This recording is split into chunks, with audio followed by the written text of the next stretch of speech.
Hey everybody, it's May 21st, 2016. This is NTParanormal After Dark, the most uninformative show of things that go bump in the night.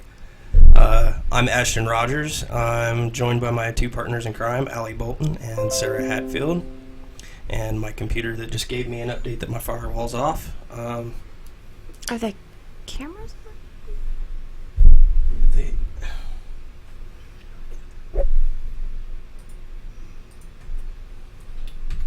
if we cut out, just stay on the line. I'm having some problems connecting to YouTube for some stupid reason.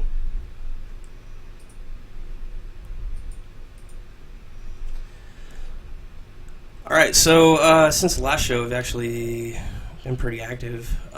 We've had a few investigations, Kyle Cemetery, Jefferson, and Lai Pan.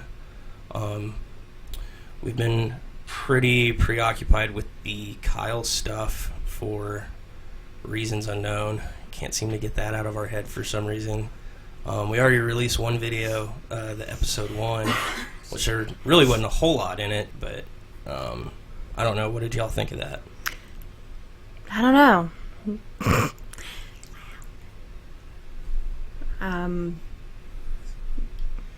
There's just a lot of stuff that happened all at once. I think a lot of it is in our head, with all honesty. Can't say for sure if we saw anything or not, but with further investigation, we could probably figure it out. I don't know. Sarah seemed pretty convinced. What happened to me it had nothing to do with even the second night we went back. It was the first night we were scouting that wigged me out. Well, what happened? I walked, there's a gate at the back. Well, there's no gate. There's an open section at the back of the cemetery where it looks like there should have been a gate. And I've been out there before when I was younger, just hanging out there with friends. And I walked through the gate, and Allie and Brad they got their flashlights. They're looking around the cemetery. And I walked maybe 20 yards out into the woods. And I looked up, and I was looking all around, and there was trees everywhere. And I thought, hey, this looks like one of those, the roads you go down with the, all the trees on top, so it looks really pretty. But then I turned around, and I realized I couldn't see their flashlights or hear their voices. I mean, I wasn't scared. I didn't hear any wild animals. I didn't see any ghosties. So I walked back to the cemetery. And we went a few weeks later to do daytime shots. And I walked through that gate, and there wasn't a forest there. Yeah, I mean, that whole back area is just completely cleared out. It looks like just ATV trails and... Well, I mean, there is 2 layers of trees. There's a set of trees here, right on the fence line. And then maybe 5 feet from those, there's another set of trees. Now, they're not thick. A lot of them are cedar, or it looks like they're mesquite. So you can see pretty well through them. And then behind that is what looks like an oil field road, and then some mesas and different... Yeah, it's pretty back there.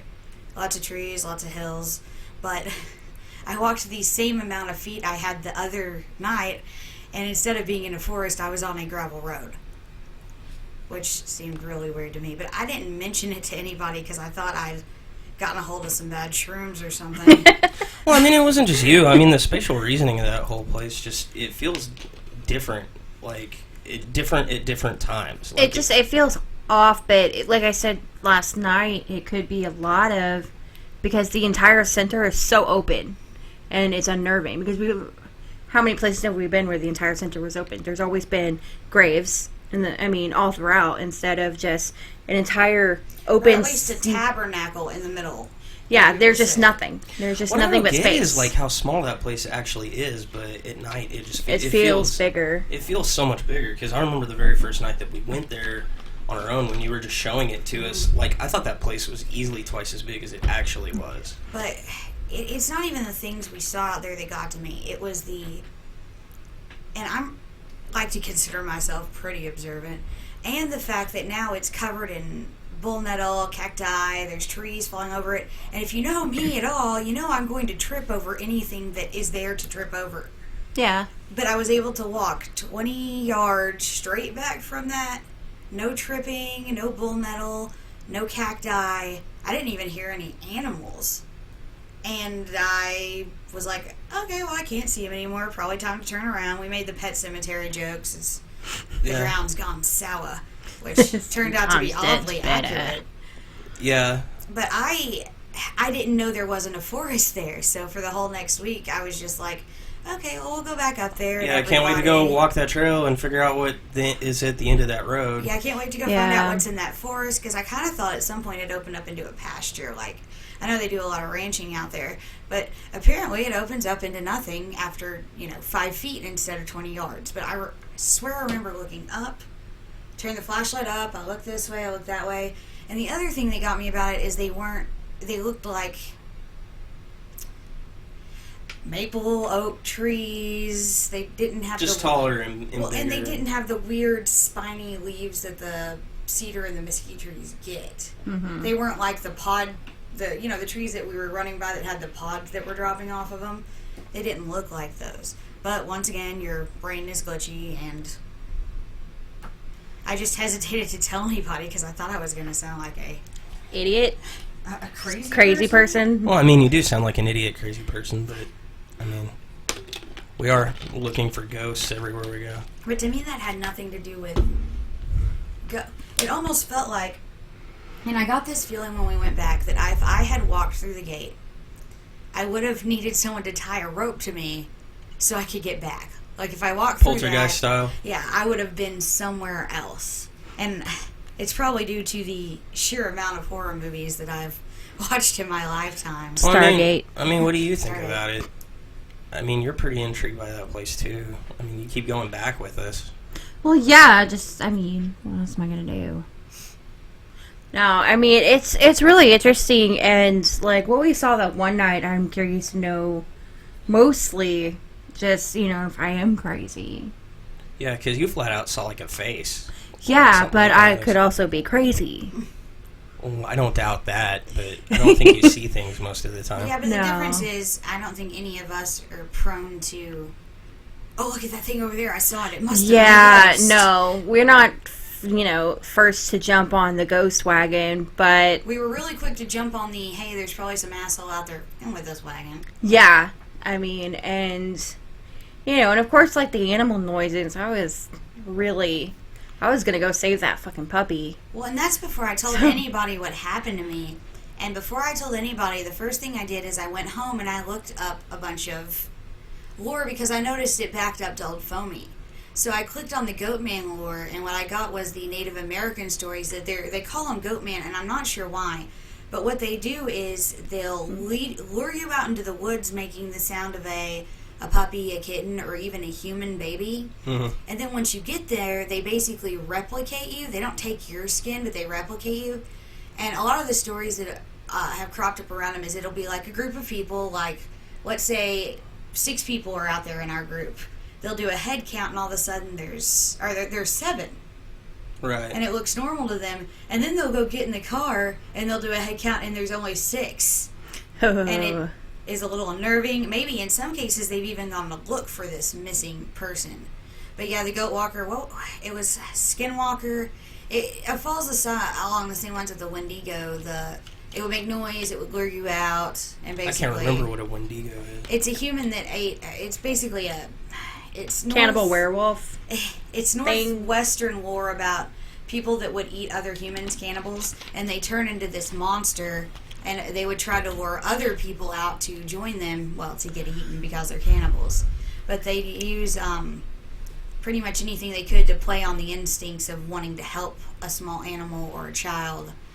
Because, I mean, that is human instinct. If you hear a baby crying, you tend to want to make it shut up. If for no other reason than it's really irritating.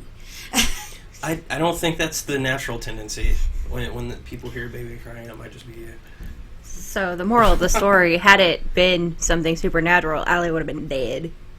And don't let Sarah babysit. Yeah. I don't ever offer. I don't like kids. All I want to babysit a screaming trophy with a bag of poo wrapped around it. Why would anyone want to watch that? That occasionally throws up in your mouth. In your mouth. And can, at some points actually splatter poo 15 feet across a room. I've seen it happen. It's pretty impressive. Your brother just joined the chat room. My brother? Yeah. Hey!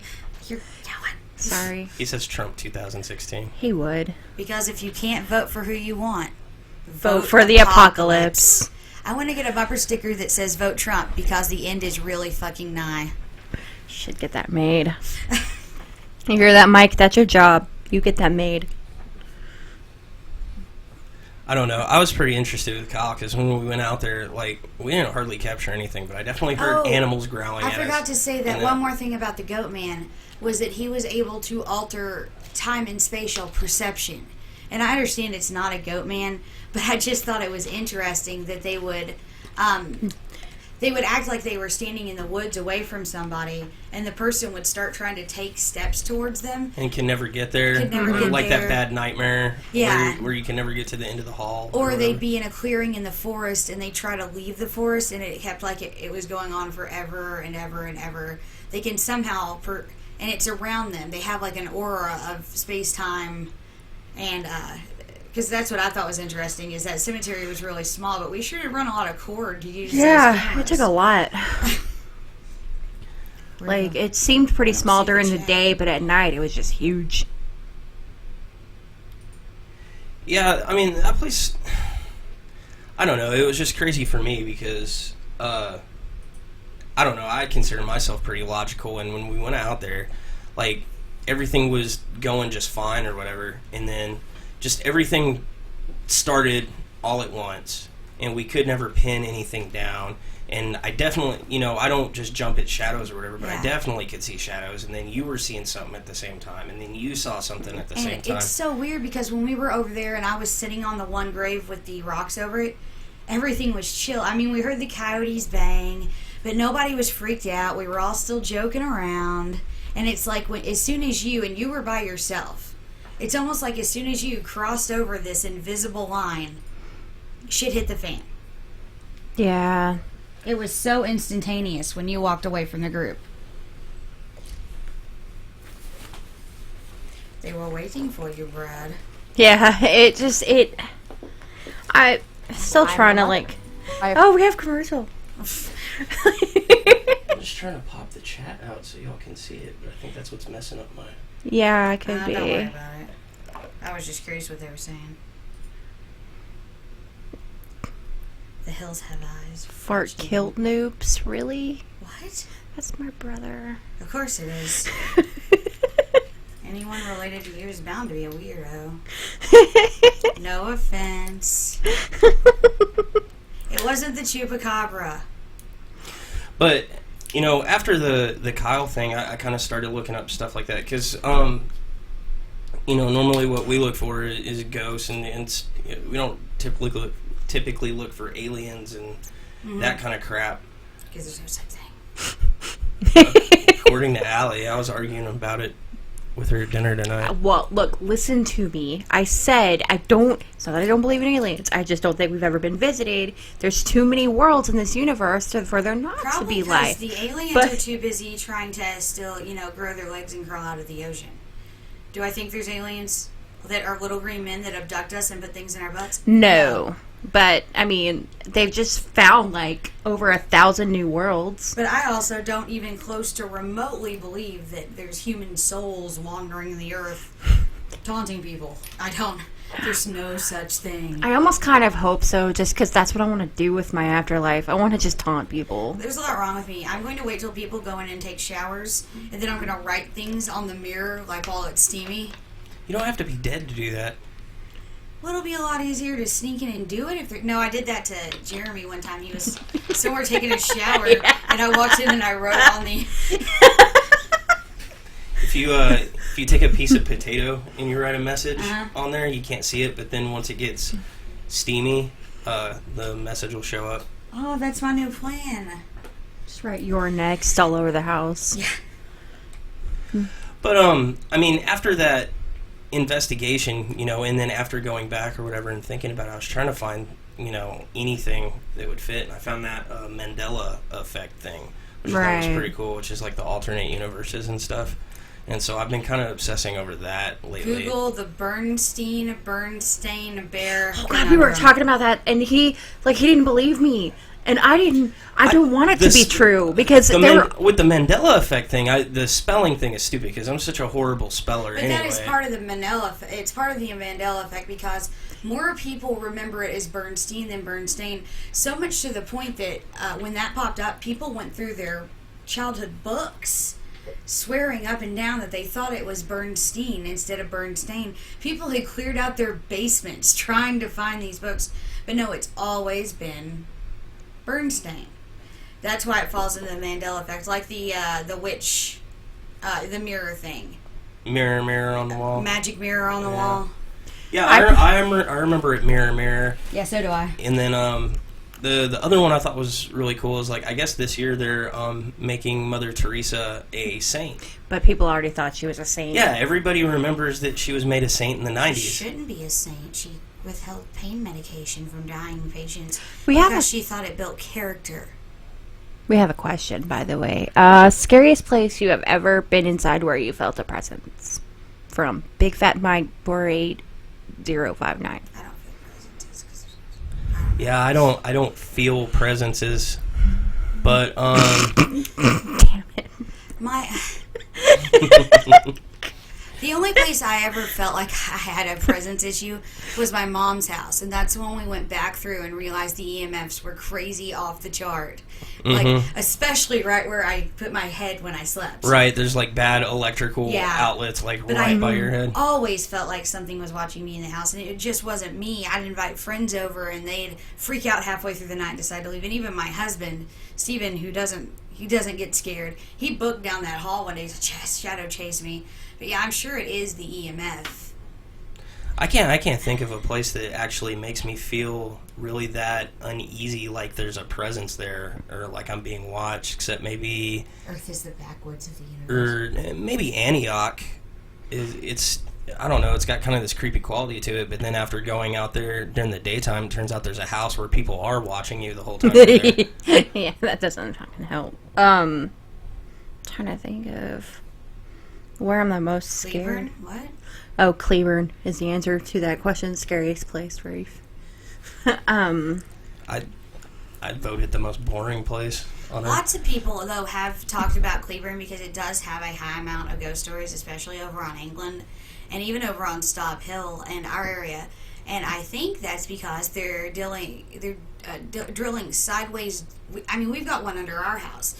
It's a natural gas derrick, but they started it over in that field across, and they put it under the houses at an angle. So we get money from that. But when they first turned it on, you could kind of hear it when it pumped. But over time, you got used to it. And what you said about infrasound, it's probably in big part that. So it doesn't help that apparently they're just releasing radon gas everywhere. Oh, yeah, and I found out that fracking releases radon and other gases that can cause hallucinations. Oh, which that's happening over at Kyle, too, so we could totally be high every time we go out there. But they haven't fracked there in 5 years. It's been dead for 5 years. I'm not saying that discounts that it could be residual or that they even could be fracking there. People don't always listen to these laws. But my problem with Kyle is I'm still looking for an illogical explanation for the stuff that happened to us that we couldn't document. Because we couldn't document it, that's why I want to find a logical explanation to it.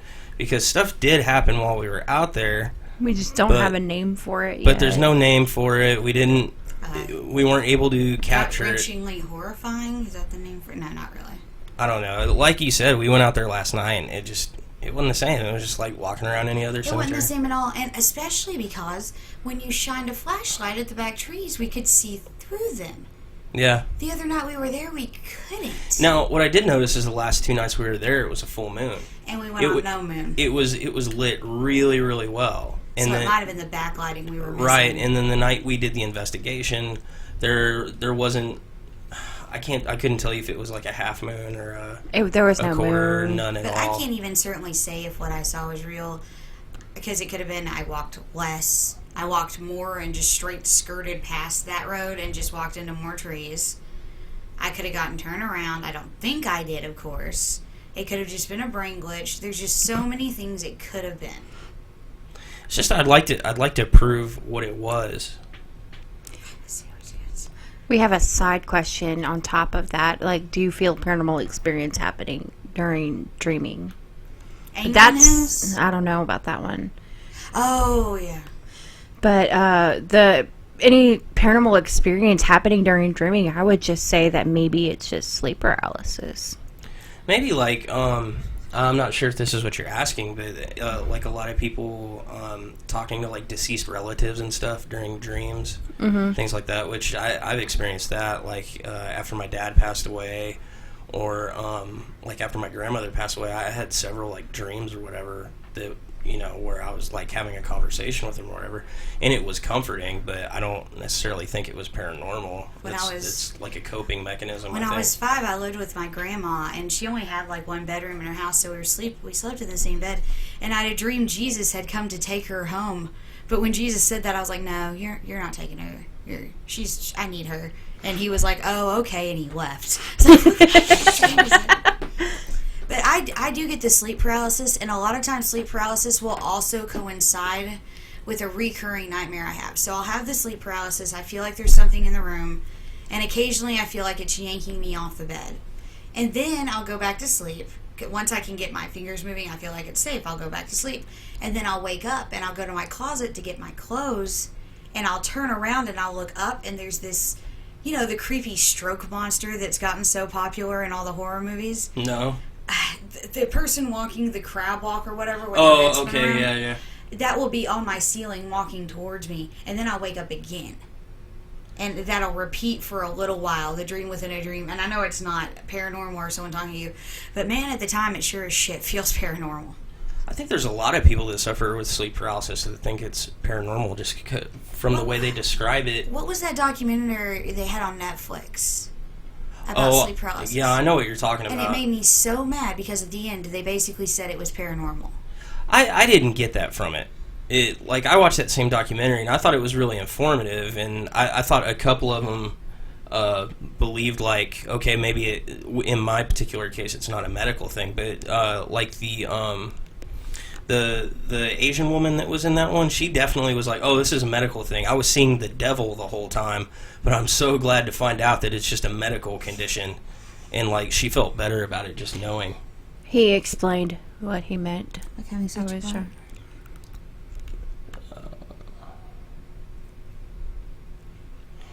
The first sleep paralysis event I ever had, I was strongly Christian at the time. I thought God had actually given me a vision.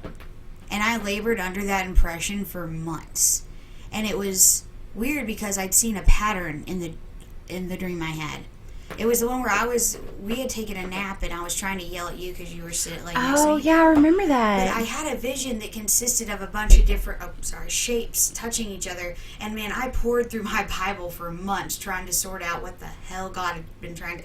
Because I kept thinking about, you know, when he goes and he talks to the king and they're talking about the 7 years of fortune, 7 years of famine. I kept thinking, oh man, God has given me a vision.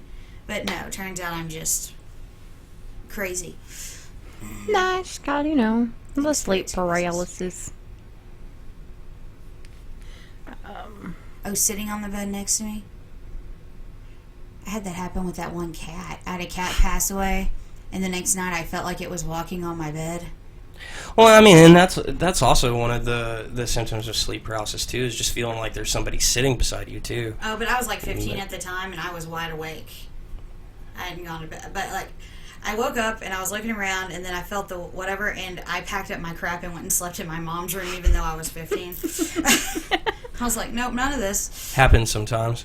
I remember one time I was sitting in bed, and I had, like, my head propped up or whatever, and I was sitting there reading a book, and at the time I just brushed it off as I dozed off, but I remember looking up at the clock, and it was like 2:41, or I don't remember the exact time, but I remember it was like 2:41, and then I felt like my elbow get jerked out from under my head, like my head fell, or like my head had fallen off my hand, and then I immediately looked at the clock, and it was like 20 minutes later or something like that, but it happened over the course of like a couple of seconds. I was like, oh, I must have just dozed off. But, you know, my eyes never closed, my concentration never broke, I never, you know, looked away or whatever, and it felt like my elbow got jerked, not my head fell. But But the thing he's talking about, that where you feel someone sit on the bed, or you can even see a depression, like a lot of the people I talk to that have ghost stories, that's one of the things they say, that they're like sitting up reading, they'll look over at their bed and they'll see a depression and then someone get up, or it's when they're sleeping, they'll feel like someone's on the bed, they'll roll over and look and they see a depression, like someone has just gotten up, or even just feeling it. So that seems to be one of the more consistent, popular paranormal experience stories. what was the story we heard recently about the two ladies that were like sharing a hotel room or whatever? And Yeah, that was in Jefferson, wasn't it? yeah, maybe. And one of them had gone home early from the party because she wasn't feeling well, and then the other one came home or came back to the hotel room or the apartment or whatever it was, and they shared a room or whatever, but their beds were on the opposite side. And she went over there, and she was trying to sleep or whatever, and she heard the other one whimpering and thought, check on her because she's sick or whatever. And she was laying there, and she's like, leave me alone, I'm trying to go to bed. And then her friend from the other side of the room is like, what are you talking about? I'm over here. And she's like, we got to go now. Well, that was one of the two, they did the 2-sentence horror stories on Reddit for a while. My little boy asked me to check for monsters under the bed. He looks under the bed, and there's his kid under the bed. Daddy, there's a monster on my bed. Yeah. Fuck it. Oh, the cold feeling, the smell of sulfur. And then my brother's going into a story. I don't particularly believe in demons, but not even sulfur, but a lot of the people we've talked to have reported either sulfur smells or perfumes. Yeah, I hear a lot about smells, like perfumes and smells and stuff like that of somebody who just recently. Yeah, the funny thing, okay, so if I smell something that's kind of weird, I might notate it or whatever, but I hardly ever go by it because I remember, like, when we were out at Alton and she was doing the tour, everybody's like, I smell onions. And she's like, oh, yeah, the guy, he used to sell onions on his cart. And I'm like, dude, you're in a field. Have you not, dug up a wild onion? Yeah, there's wild onions that grow out there. Onions. Or people that go into Log Cabin Village, you're like, oh, I smell perfume up there. And it's like, that could be anybody's perfume. Well, I have that dresser at my dad's house that his great-grandma had. And anytime you pull out a drawer, it smells like baby powder. Even though it's 200 years ago, it still smells like baby powder. But I was going to say the cold breath thing. We were out at that investigation on Saturday, and I kept seeing my own breath, even though it wasn't cold out. Yeah, but that I think that was just a moisture thing. You said it was the humidity, but I didn't know that could happen. Oh, yeah, it doesn't have to be below freezing to be able to see your breath. And cold spots is also one of the things that people report fairly often that I've never dealt with. We've run into a cold spot just the one time at Great House. Remember, we were actually documenting that with the temperature thing. I could put my hand in it and follow it, and that was kind of creepy. Especially considering it was like May or June. You don't get. It was balls hot outside, but then there was just this like nice, cool little 60-degree bubble. So my brother's talking about how he used to live in this trailer with his in-laws, and he saw shadows walking down the hall. And this brings me to what I'm about to ask, if anyone feels about. So the previous couple that lived in that trailer died in that house. Well, they kept a lot of the furniture. Do you think maybe, if you believe in residual hauntings or anything like that, like do you think there's shits and jinx? Yeah. What do y'all think about that? Do you think keeping furniture from a dead, things that like people have made memories with, people have lived in, is a good idea? Well, I wouldn't keep it. No, just to err on the side of safety. I never take anything from a location that could potentially be haunted. Not even a bottle of hot sauce. Kristen, it wasn't haunted. Kristen's mom, when they used to go ghost hunt, she would collect something from every site they went to. I was like, Kristen, how did you not... Sorry, Kristen's my roommate, and sometimes our camera person. Yeah. But I was like, how did y'all not end up with the most haunted house ever? Because she's just jacking rocks and things off graves from cemeteries. No, that's a universally bad idea. It always is. Apparently, so he continues, he's like, the couple that owned the trailer died in the trailer. My mom-in-law bought the trailer. She kept the recliners in particular. Huh.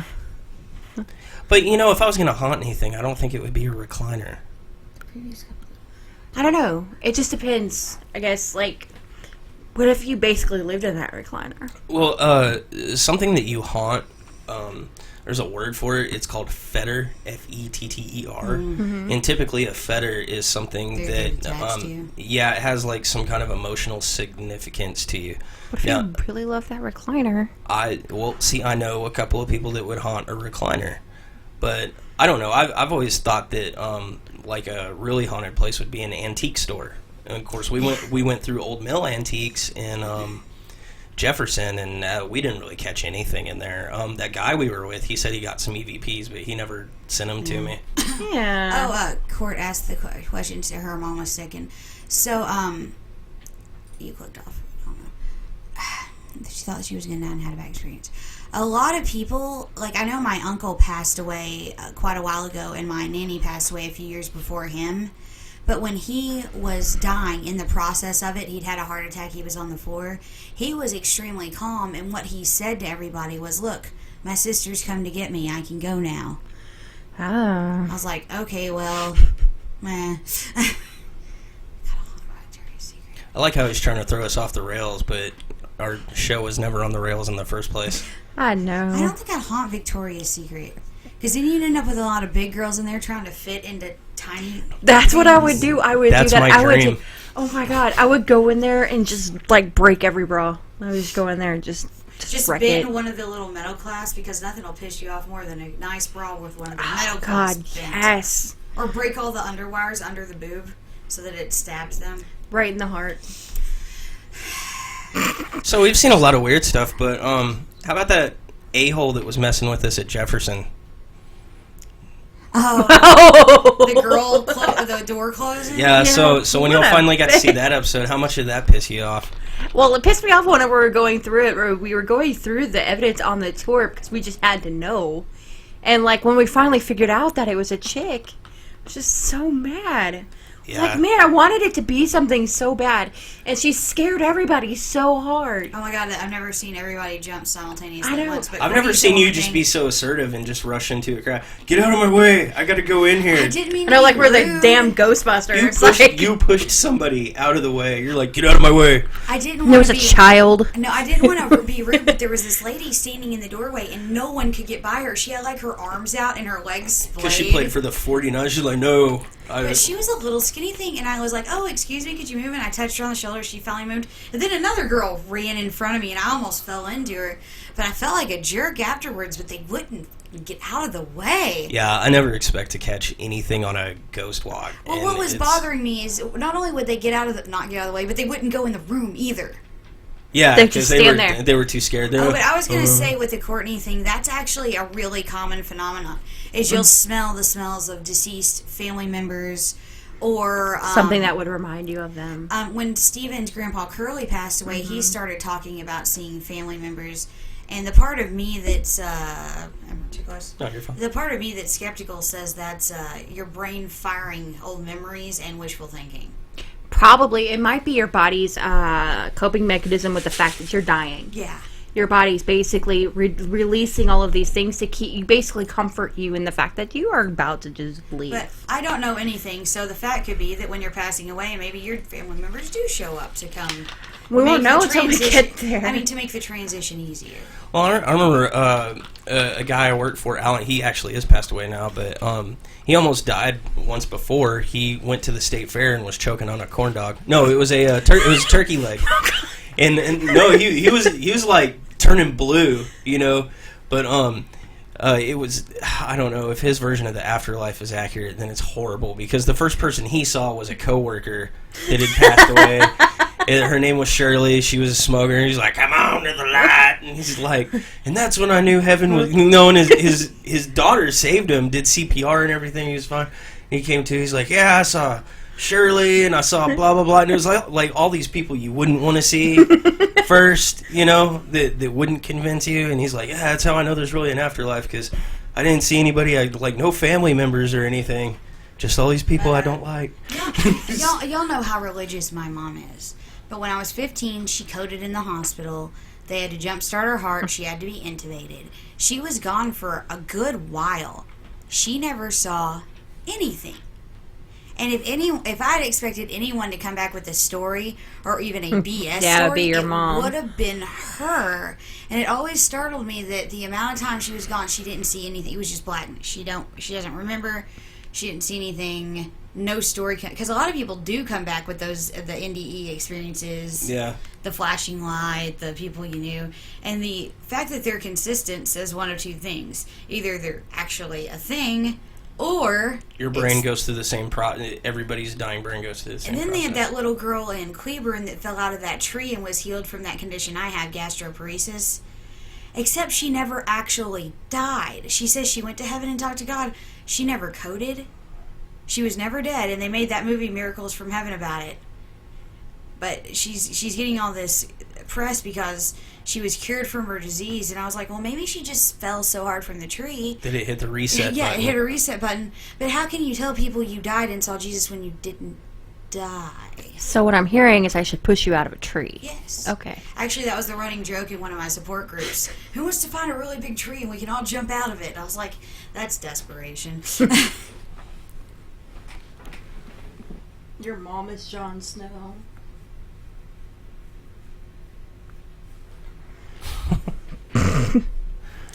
But yeah, the Jefferson thing was funny because everybody was freaked out, but I've noticed like the big, and that's one of the reasons I try to keep our group small when we go out, is because the bigger the group, the less stuff that happens. Well, maybe it's not the less stuff that happens, but it's the less stuff that you can substantiate. Because when I got like 12 people running around, I have no idea where everybody's at. Right. So going, what's that sound, is less me going, oh, what's that sound, and going, I wish that asshole on the other side of the building would stop walking around. So we can record. Well, that's what I think. We give people the impression we're freaking out or something, but every now and then you'll hear one of us go, everybody shut up and be still. It's like, that's not us freaking out, that's us being like, you're fucking up the... Yeah, I really used to make fun of the ghost shows when they're like, shh, what was that? And I understand their frustration on so many levels now. Because it's not even, and even though we say it in a stern way, like, you do it the most, I do it sometimes, like if I'm doing an EVP. Well, it's just you're trying to get someone's attention really quick and, hey, I'm serious. We're not really mad at each other or frustrated at all. Because, I mean, 90% of a ghost hunt is really boring. I mean, God, yeah. I can't impress upon people enough. It's you're sitting in a place talking to your tape recorder. In the dark. In the dark. And it feels like doing the EVPs, about halfway through those, I feel like the biggest idiot on the planet. I feel like I'm talking to nothing. So, hey, what's your favorite color? What's your sign? When did you die? Who do you think's so Yeah, I think it's about time we change up our EVP list, too, because we've asked every ghost from one side of North Texas to the other what their favorite color is. Yeah. Yeah. Well, I've started editing any repetitive questions. Yeah. Or any stuff like that. Actually, the episode hadn't come out yet, but where you had Steven do it, he actually did a really good job on it. Like, he had some pretty good questions that were, like when we were out at Lipan was the one. Well, I'll have him make a list if you want. Yeah, well, he was real good at thinking up questions on the spot that pertain to that area. Like, the one I never even thought to ask, he's like, hey, do you know who it is that built this place? And stuff like that, because the place we were investigating, like the grandfather was born there and the great-great-grandfather had built it, and I things had like fun that. with him being out there. I thought he did really good. So from now on, I'm going to endeavor to find more babysitters on the weekends. Plus, me and Steven never get to do anything together anyway, so it'd be nice to... yeah, my husband played cameraman last time. Then Courtney... What is she talking about, Jon Snow? Oh, your mom is Jon Snow because she woke up. Oh, I forgot to tell Courtney that my mom watched that episode. I'm not going to spoil it, but she forgot to watch the last 3 minutes of the episode. That was the most important 3 minutes of our lives. I didn't want to spoil anybody, but the episode with Jon Snow, Mom missed the last 3 minutes, and she didn't know what had happened. I was like, Mom, I can't believe you shut it off before the end of the show. But we don't have any upcoming, ghost hunts on the schedule, do we? Or I think our next one is supposed to be Chalk Mountain, but we haven't set a date for it. Now, I still have the footage to go through for the episode 2 for Kyle, and then I still have all the evidence to go through for the Lipan Estate investigation. Yeah, and I'll start giving over the stuff you gave me, and I'm interested in seeing what it's like. But Chalk Mountain, was there any other? You should tell everybody what happened at Chalk Mountain. Nothing happened at Chalk Mountain. Nothing happened at Chalk Mountain. It was Odin Cemetery down the road. Oh, okay. Right? That's the name of it? Yeah. Oh, well, I was saving it for later because one of the questions we got was, how do you scout out new locations? Oh, okay. I didn't. We'll save that till after conspiracy theory time because it's kind of a long story if we started Chalk Mountain. I love conspiracy theory time. Well, I mean, I don't care. I mean, anybody that's curious how to find a new place to check out, be sure you take multiple shirts. And bug spray. And wasp killer, because it can be pretty dangerous, actually. So it's weird that we went to Chalk Mountain and we went to the church, and that church was really open, and it actually said people are allowed here, just don't steal the flyers. It even had money sitting behind the podium. I think it's funny that out of all the things they were worried about, so you go into Chalk Mountain, and there's a chapel in the middle of the cemetery, and they have the Masons that meet there on the night of the full moon, which I thought was interesting. Oh, that'd be tonight, and Mother's Day. You should go out there and spy on them. Yeah. So we went in there, and we were pretty sure we were going to be breaking and entering, but it turns out we weren't. It's just open all the time. But we went in there, and all the flyers are like, "Hey, thanks for just wandering into our church, a-hole. Just be sure you don't steal these flyers or topple over any." And it had a place to donate. And I actually went behind the podium and I found a pile of money. I was like, well, they're really trusting. I put the money back. I was like, whatever. But it was also a really gorgeous cemetery. It had a lot of unique. Like, there was one grave plot that was covered in pine cones, and then the next one was covered in fossils and, like, petrified wood, and then the one after it was covered in the decorative glass kind of beads that are flat on the bottom? Mm-hmm. It was covered in those. And I've never seen such decorations on a... Mana counters for, Mm-hmm. Yeah, I was about to say, that's what I was thinking. I was like, mana counters. But up that road, there was that white house that we talked about a lot, remember when we were going through there? Mm-hmm. And I finally I lost enough weight to be able to fit through the gate because it has an electric fence all the way around it. But I went into the house and someone had vandalized it badly. Someone broke all the windows, but I still allow some hot sauce, and I wouldn't recommend eating it. Yeah, don't eat it because I tried. How'd your stomach feel the next day? It hurt so bad. Oh god, that hot sauce was probably 30 years old. Yep. It was congealing in the middle. Don't tell me not to do it. And then I wouldn't do it. You're an idiot. But then we headed up the road to Odin Cemetery, another one out by Chalk Mountain. So after we got into the first church without any problems and realized, hey, this is a thing. Like, people just leave the church is open. We're like, well, there's this other one down the road that we're going to go check out, because that one's probably open too. We never even thought to look at places like this. Mm-hmm. So we get out of the car, we go up to the door, and she decides she's like, oh, it's got a screen door. She decides she's going to jiggle the handle, and the first thing I hear... Well, no, I opened the screen door, and then the other one had plywood over it, and I thought of how stiff the one at Chalk Mountain was, so I gave it a pretty good solid kick trying to open it, and that's when I heard you go, ow. Yeah, and then, ow! And then I looked to my right, and it looked like he was swallowed by a cloud of black. I was like...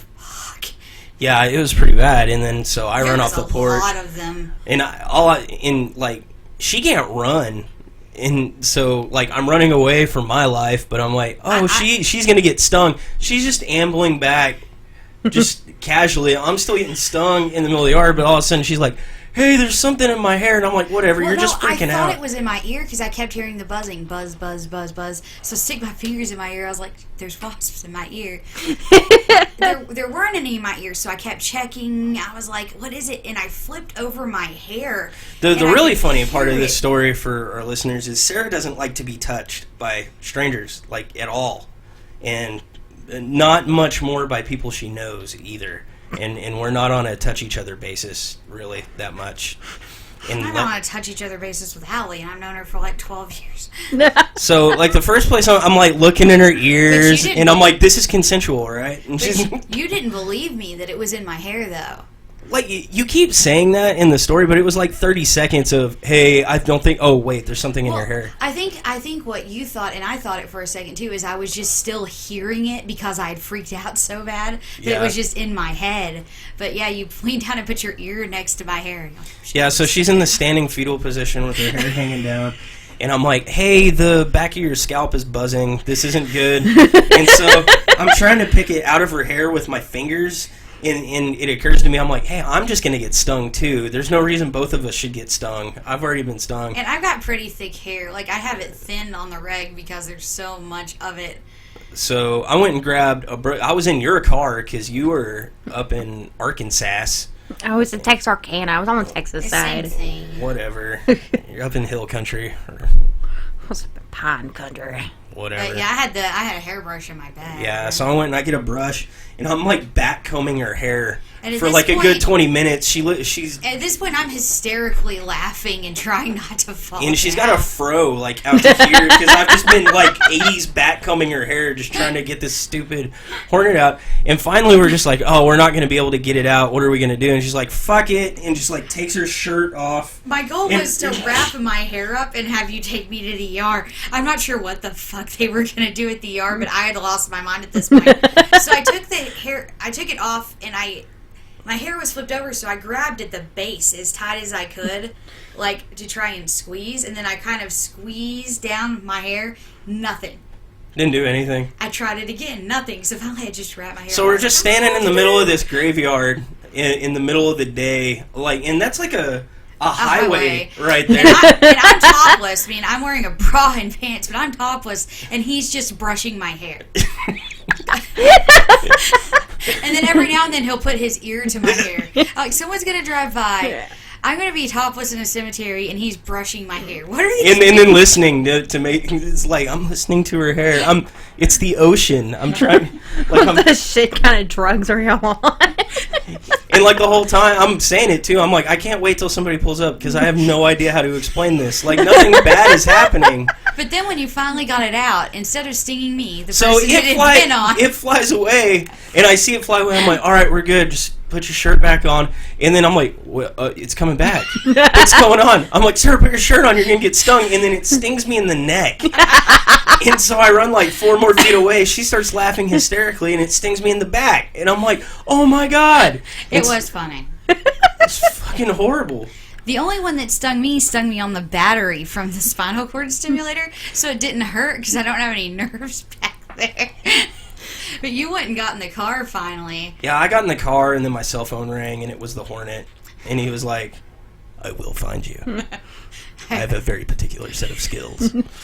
But I was trying to get the gate to lock because I was still scared at that point they were going to en masse come eat me. And my hands kept fumbling. I'm like, I'm never going to get like this the done. gate was going to keep them in or something. Like, I got to close these or all the bees are going to get out. Well, I just didn't want I didn't want wildlife. But I noticed that the cemetery hadn't been caretaken in a while. I mean, we noticed that. Oh, yeah, we said that walking up. We're like, man, they really let this place go to shit. And then when we were leaving, we were like, I know why nobody mows that. Nobody wants to mess with that. And I don't know any of our listeners. We have never been able to identify what attacked us. They had hanging nests from the eve of the church, and it looked like a string hanging in like a bag. Sorry, I'm not in. It was like a string hanging from the rafter, and then there was a bag around it. They were white, but the bugs they weren't big. They were little. And I didn't really see them too much. Well, it was just pain. And they were black, and I've never seen any yellow jacket, hornet, wasp around here that particularly looked like that. And the stings, they hurt when it first happened. And probably but it didn't last very long either. And it didn't even leave a knot. Like the one that stung me on my back, the knot was gone within 10 minutes. Yeah, it felt more like a bite than a sting afterwards, too. But I've never been stung by a bee or a wasp or anything like that, so I didn't know. See, I've been stung by a bee, but never a wasp. It felt pretty similar, but I don't know. I went through every Texas insect database I could find, and I never found them. So either they're an invasive species, or the nests I saw were maybe something man-made that they had moved into. Or they're demonic. We were trying to break into a church, and, It was the wrath of God, is what I Yeah, see, decided. Courtney's saying the same thing I did, but they weren't dirt daubers. No, they weren't. Dirt daubers don't sting unless you do something aggressive with them. I'll probably eventually go back and catch one. Yeah, but- and dirt daubers build the brown, the mud nest on walls. These were hanging. That would make me think hornet. Or And I did because they were black and because they stung more than once. It was a crappy way to, end that day. Well, that didn't end the day, but that was a crappy place to end up. Because we were so excited about the place we had just been. Because you're like, hey, we missed the freaking Freemasons meeting by, 20 minutes. And then we went out to Norse, which is a family cemetery it's not my family cemetery, but my Uncle Quested, who passed away a few years ago, they immigrated in from Norway, and they settled this town called Norse, of course. But now... Norse, of course. Of course, for talking Norse. Okay, but there's no city now. There's just an epically sized graveyard, and I should post the pictures on our group, but some of the headstones were in, Nordic language, and actually the king of Norway had been out there. Oh, yeah, that was a cool one that we looked up. Oh, I like that one grave we found while we were out there, though, where it gives you directions to buried treasure. Oh, it was a girl, and it was at Chalk Mountain. It was born at her grandfather Hiram's house across and northeast of the county road, near the site of the old windmill by the biggest oak on the back of the property. someone's probably cut that oak down by now. But, it was written on the gravestone. I've never seen something so in-depth written on a gravestone. And she didn't even die a long time ago. Her grave was maybe 2004. But she had been born in 1920. Wouldn't it suck to just go there and it's just a crappy little geocache with all those little ninjas in it? I was really hoping to find, gold bullion, pirate treasure, dead body, anything really. Probably her cat. That's probably what it is. Gobble, gobble. I don't know. We have strange listeners. Yeah. I see if Steven's listening. He was supposed to listen. Our listeners are very forgiving. They don't care about dead air or no show format in the least bit. But no, like Courtney said, they're dirt daubers. But dirt daubers are black, and they've got the wide abdomen on the back, and they're not usually aggressive unless you fuck with them. But we fuck with these, and they can make the pretty big webs, but they're dirt, and it's usually brown. And these weren't the same shape, and the nest just didn't look right. What did Courtney post? Oh, she just said, we must be lagging. She roasted a kitty? I don't know what that is. Oh, because I said she, at the end of it's just her cat buried. What? As treasure. Oh.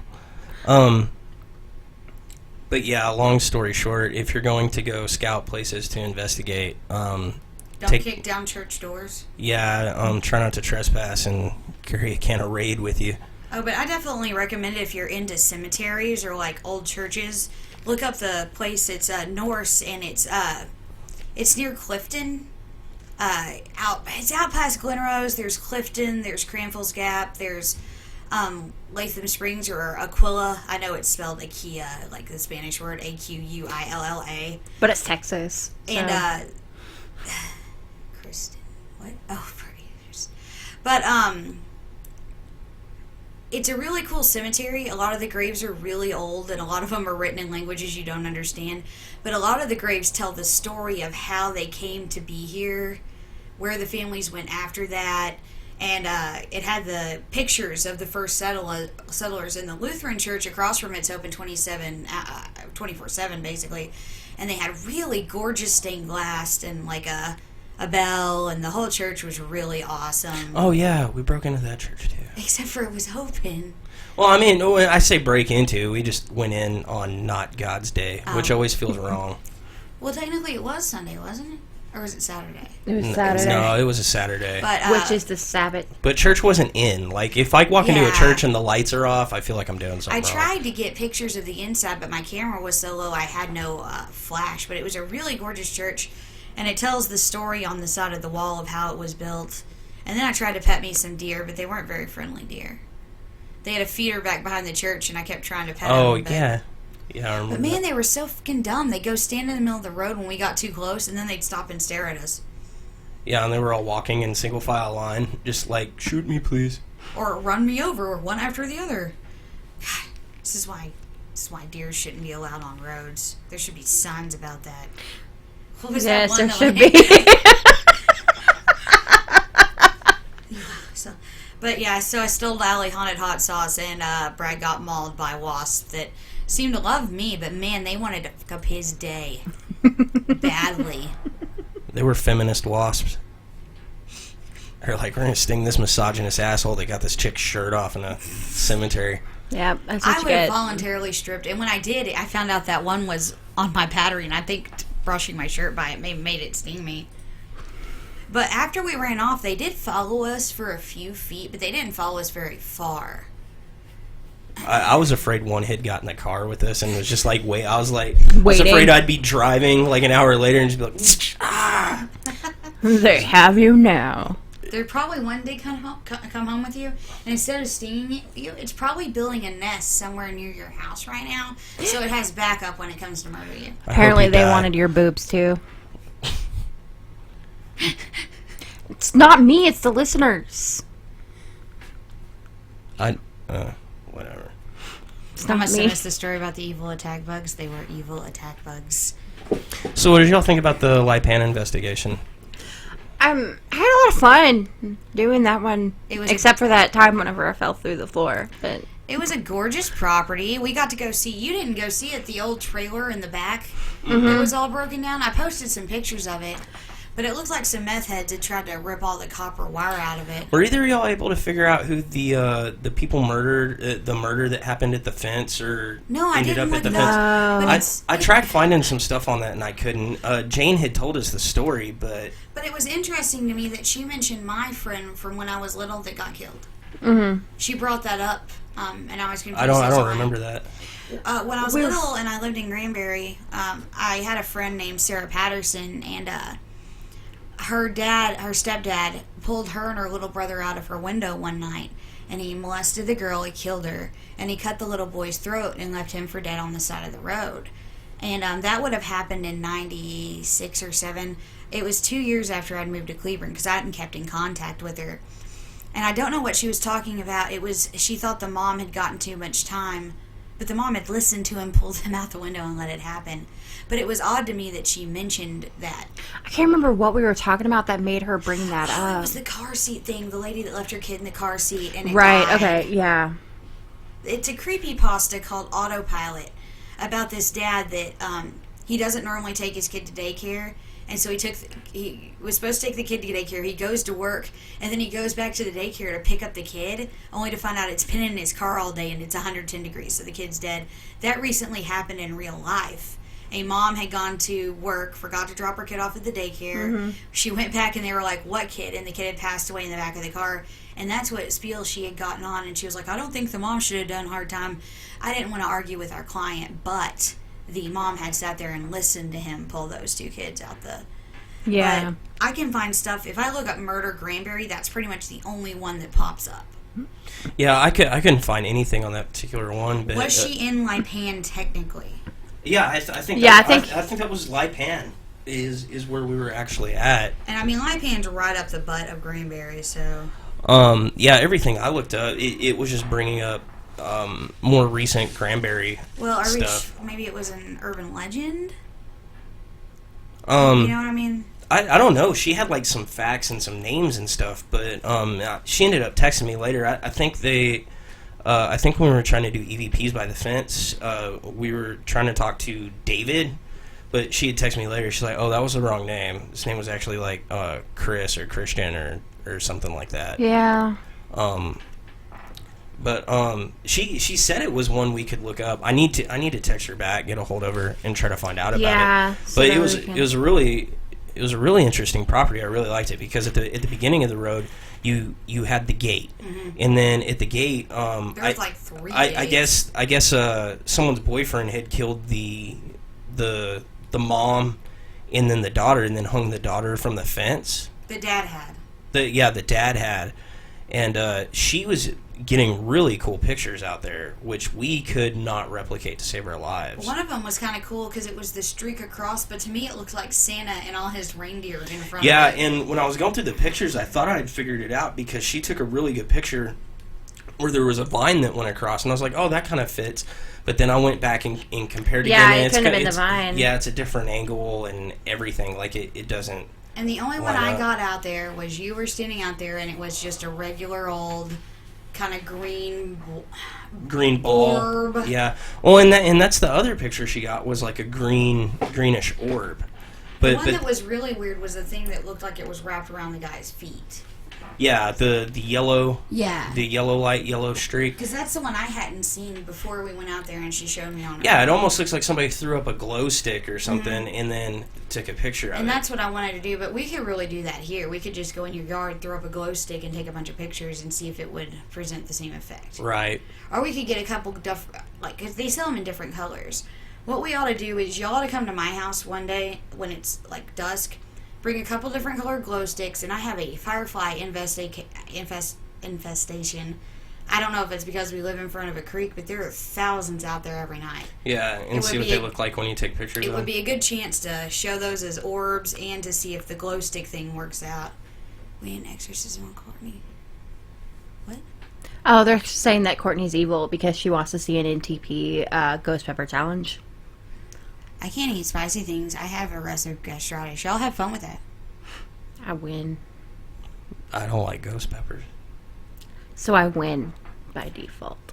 I'm not even supposed to look at... We already have a winner, Courtney, so... I'm not even supposed to look at flashy lights now. No. I can't eat ghost peppers. I can't Oh, look we at can't do flashy lights. We can't do the epilepsy But I don't think it was a firefly because, like, you know, I had the little orange light and I was moving around and we got that to streak, but it's like it's a very thin, yeah, like little line. Oh yay, Steven's gonna watch. Tell Steven to get your ass on the computer. Oh my god, phone. Sorry, I didn't realize I was saying that. My phone won't text him. Does anyone else have a phone that will? Huh? No. My phone's not acting right. Just assumed winner. I looked for some other places though. Like I wanted to go talk to the lady I knew from the Wright Plaza. I know that one's a really big long shot, but. And the other thing was the places in Granbury, and since my grandma's from there, I thought maybe she might have some interesting tales to tell about. Yeah, and there's that museum we still need to go to out there too. Oh, and did you talk about the expo in Granbury? No, not yet. Figured we'd talk about it a little later. Oh, that's fine. But I really liked that Lipan one because, you know, there were so many stories just associated with the same property because you get a little bit further up.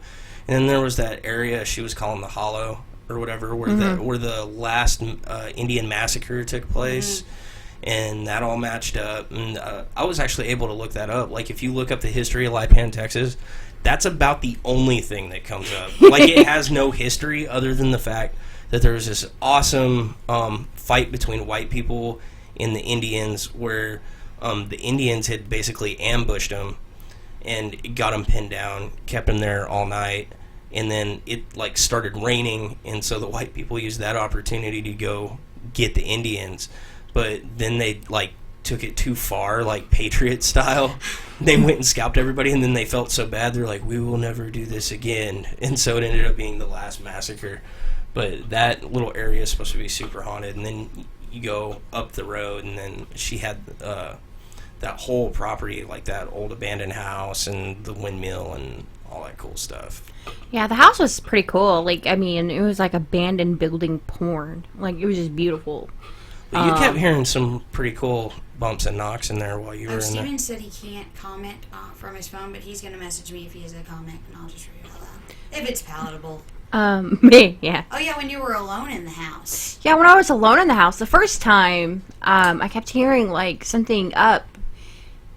And I think y'all were with me the first time I heard it.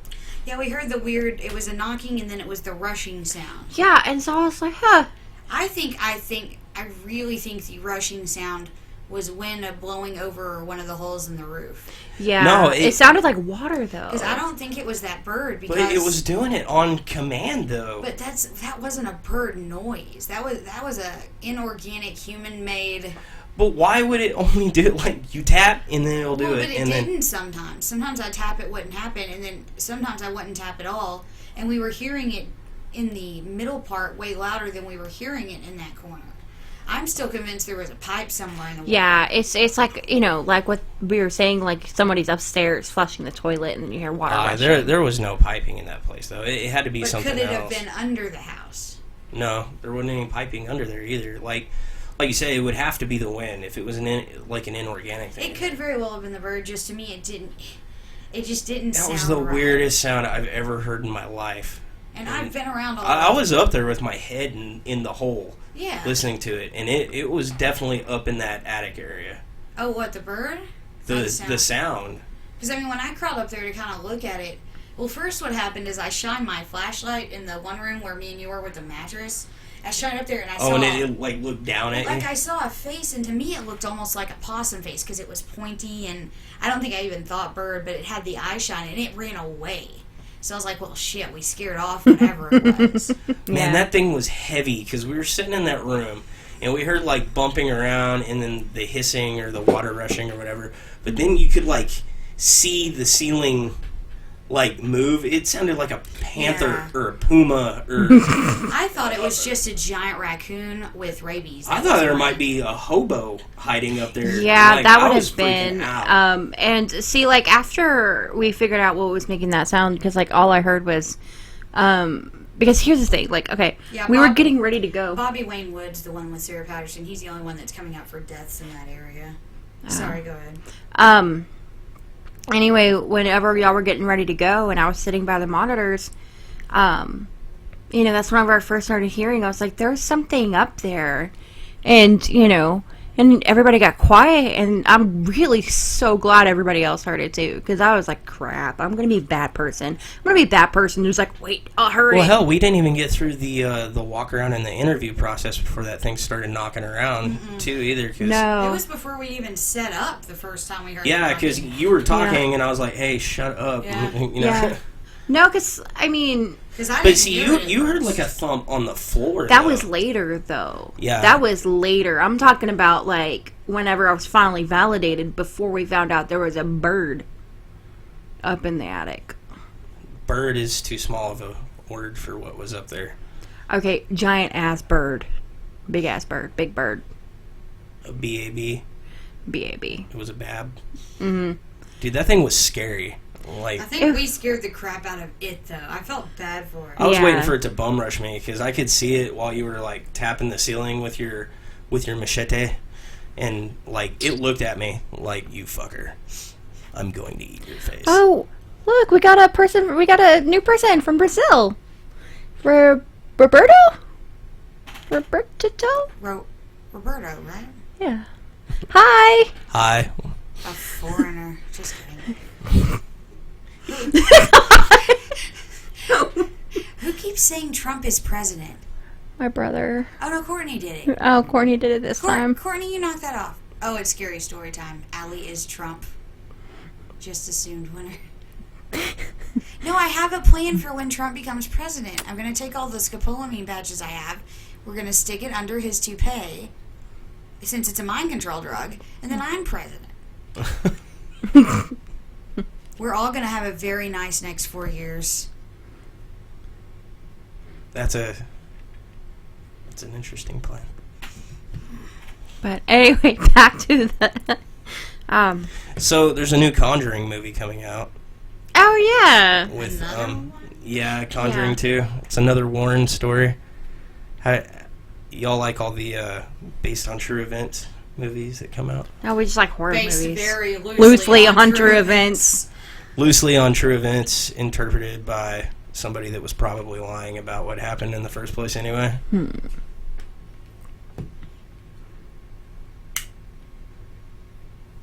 That would be dead air. Yeah. Oh, sorry. I was trying to help Steven figure out the... I I'm doing a picture-in-picture with text and video. That's right. Oh, he asked about the demon bird. Oh yeah. I thought we were still talking about that. The demon burger? Yeah, I thought we were talking about what all happened at Lipan, because Okay, I didn't get a was chance to get to the... I was trying to delete some stuff so I could show you the pictures of the other house that she didn't show y'all. I think I saw them later, because I think you sent them to me, yeah. or you posted them to the But the it's like, album. it was a single wide, and up here was the bathroom and the bedroom. And I guess what would have been the living and the kitchen, someone had torn out all of the walls, everything, but there was a tanning bed. There was just a tanning bed. Because I saw a blue thing that was kind of... Was it a haunted tanning bed? Totally. But I saw a long blue thing, and it was kind of curved on the back. But then I noticed it had a circuit board on it. I was like, what the fuck is that? Hibernation chamber. That would have been cool. I'm on a hibernation chamber. And she was like, I was out here a few weeks ago, and this wasn't like this. But then she said, I think I know who did this. I was like, whoever did this, I can get a full from her. Yeah. I don't know, but... And my favorite part was the well, because I thought it was really cool. Oh yeah, that well was pretty awesome, and that's I where haven't she got seen one it of her hand done. pictures too. Oh, the well. She said she was talking shit about the person that built the well, basically, and She did that out while we were by the house. She was like, I bet it was really easy to work out here. Y'all probably... Oh, yeah, she's I a probably shit could have talker. gotten all this done. I was like, she's taunting the ghost. I want to leave now. I don't like taunting. yeah, because that's worked out so well for us in the past. Yeah, I don't like the taunting thing, especially after the exorcism thing. And Yeah. I just think it's, even if you don't believe in ghosts, even if you don't believe in that stuff, me and Steven have the same idea about it. You probably shouldn't, with people, things you don't understand. Yeah. Just, So Courtney just thought we in should talk case. about full moons and how it correlates to the paranormal. Like, and you were saying earlier, the full moons definitely bring out the worst in people from working in the ER. Yeah, I started volunteering in the ER when I was 13, and there's two things that are bad in the ER. One is the full moon, and two is if you look at anybody and say, You say, oh, it's man, slow. it's slow today, Yep. because immediately shit will hit the fan. I said it's slow one day, and I swear one of the nurses was going to slap me, because in the red phone, the care flight, something bad coming in phone went off 3 times. But we've had really interesting stuff coming in on full moon. Like, once was a stripper that he got stabbed in the face with a pair of scissors. There was the lady that was bombed on drugs, and she kept asking me if I was Jesus, and she wanted me to pray with her and absolve her of her sins. So I did. I was like 16 at the time. But that was the day when we would get the weirdest stuff and the most psych patients. We would end up with the most people going up to the 10th floor. So if it's with people like that, why wouldn't potentially it mess with the paranormal? But what would be that mechanism? Why would it mess with the paranormal, or people even? I don't know. I briefly did some Self-fulfilling research prophecy? just as like show prep. I was like, okay, is there anything like scientifically where like it affects human behavior or anything like that? And everything I looked up said that there is no actual factual scientific evidence that a full moon has any effect on the human body or animals. Did she give a year for when that murder happened? She said it was in the 90s. Nice, okay. Yeah, I like, it's like astrology. I'm not trying to shit on it. I just don't understand who came up with the idea that when you were born means anything about your personality, or that the full moon could affect somebody, or that it could affect the paranormal. I just don't understand where the idea came from. I don't understand how the moon would affect your body. I mean, it Well, has... that's linked to yeah. menstrual cycles. The women- red Yeah, tide. stuff like that. Yeah, I mean... But I don't understand why it would change people's mental state, and I certainly don't understand why astrology would. I think it would increase criminal activity because since it's brighter Right. out at night, you can see to get around. But why maybe. is there any theory as to why it would spark more paranormal activity? I have no clue on that. I think that probably Unless they're a stems from like. werewolf. I think that just stems from like pagan rituals or whatever because It might, yeah. Well, it was odd that the Masons only met on the night. No, Masons always have all those rumors about them. They're really just a club, like you said, whatever. But it was interesting that they met on the night of the full moon. Because they're getting it. Gravity? Does gravity change when the moon's full? Yeah. Is that what? I mean, it Oh, affects the but- tide. Yeah. Yeah. I was about to say, it pulls...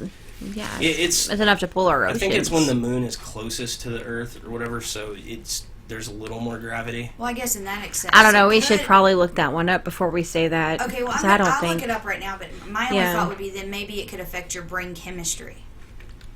And it very well could, or it could also be one of those, like, it could be a giant sugar pill. You know what I'm saying? A placebo effect. Yeah, it could be like, oh, the moon's full, everything's going to go crazy, people are going to be insane, and then you're going to, like, suddenly see everybody's actually acting insane because you automatically assume people are going to be insane because it's the full moon. It's like that experiment I do with my house. Because we were told the house was haunted before we moved in. I'll bring people over, and if I tell them that I believe our house is haunted, inevitably they will have some sort of experience in my house.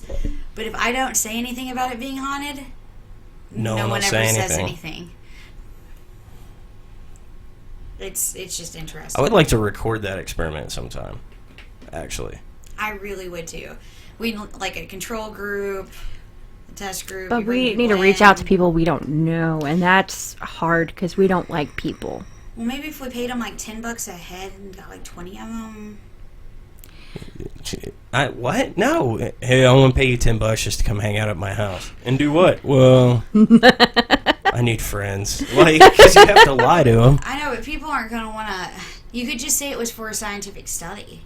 You don't have to say which one. It's for science. Be my friend. That's some red state shit if I ever heard of anything. I'm not going to that house. But, yeah, I'm just saying, if we could find a group of people we don't know that aren't on our side, that are willing to participate. I mean, Steven's got quite a few friends at work, and, I mean, I've got some I haven't talked to in a while that would probably be willing to show up at, and we don't even have to use my house. We could use anyone's. And say it's haunted, say it's not. Bring in the first group where people don't see things, and then we should bring in a group where they don't know anything's in it, but you plant someone in the group to say that they saw something. Oh, and then see how fast the mass hysteria picks up. Yeah. I always wonder if we do that to ourselves, where one of us, I'm sure we do. See something, and then all of a sudden everybody else sees something. The only time I was leery of, because the exact same time you saw something is when I saw something. That is the only time it's even been remotely valid to me. But we were also all strung up. So. There was a chair. I know. Allie farted. It was the chair. It was that one time at Steven's house, and you know how.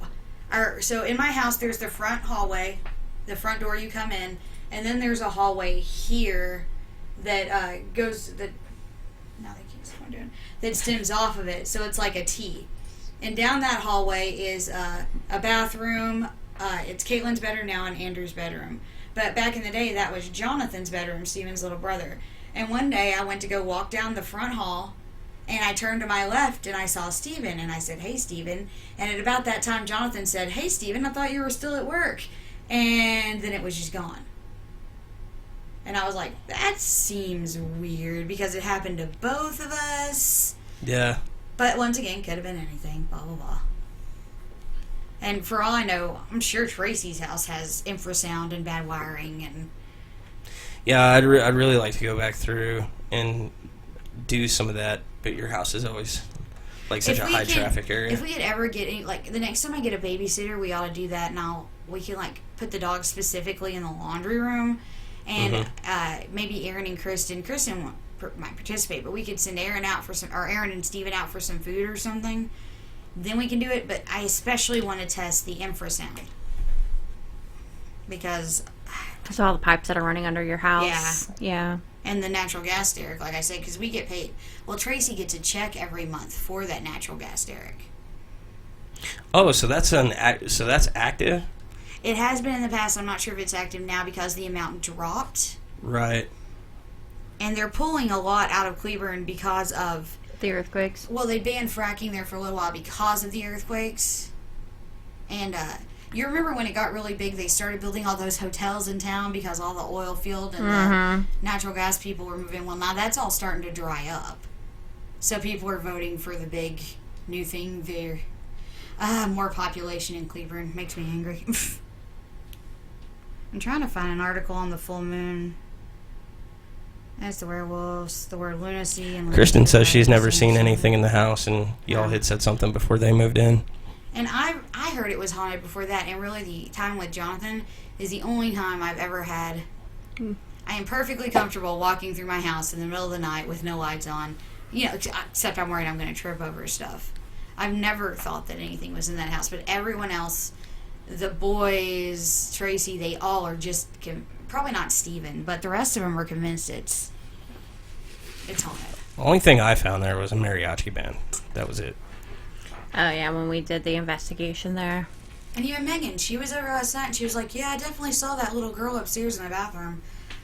Don't people normally see her downstairs, though, whenever they say they see her? Me and Steven had started a rumor that if it was storming and you looked you remember when that was our room up there? Mm-hmm. That if you looked there into the mirror in the bathroom when it was lightning, you could see her face in the mirror. You are mean. Man, that's awesome. But you'd be amazed how many people have seen that little girl that doesn't exist. It's not to be mean. It interests me. It's like walk into a room and look up. Maybe we need to do like... And then everybody else will look up. We need to test some of the like urban legend stuff like Bloody Mary and the Charlie Pencil game and stuff like that, and like film. Wasn't the Charlie Pencil game like made up specifically for a movie? Yeah, it was the Gallows. They made it up for the Gallows. Oh, really? I don't know. I'm not doing Candyman though. No, that one can suck it. Candyman. That one is just gonna remain a mystery. Candyman. The Candyman can. What? Who can make a sunrise? But I mean, if you just YouTube, or you just search on YouTube for like Bloody Mary, there's like a lot of people that do it or whatever. I saw a really cool one where somebody had done it, and they got a really cool picture doing it. Now I don't believe in Bloody Mary or whatever, but yeah. See, to me, Bloody Mary was King Henry VIII's only daughter with Catherine of Aragon, and she killed a lot of Protestants. To me, that's Bloody Mary. Whenever people talk about Bloody Mary, I don't think of thing in the mirror. I think historically. I'm just talking about the thing in the mirror. I just sort of assumed that was who they were trying to conjure up.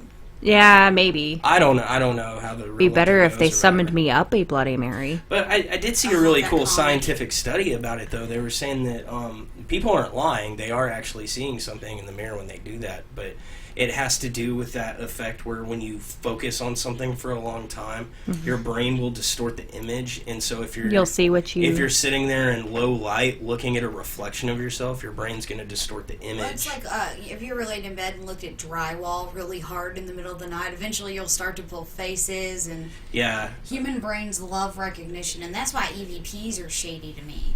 Yeah, it's like the audio version of pareidolia or whatever. You just start making sounds where there's no sound because like your brain just can't stand blank space. Yeah, like, that was another experiment I thought of along with the looking up when you walk into a room and everybody else do it, is going, oh, hey, do y'all That's what we should have done when we were on the ghost walk. Yeah. Was walk into a room and just look up and see how many people will look up or, with us.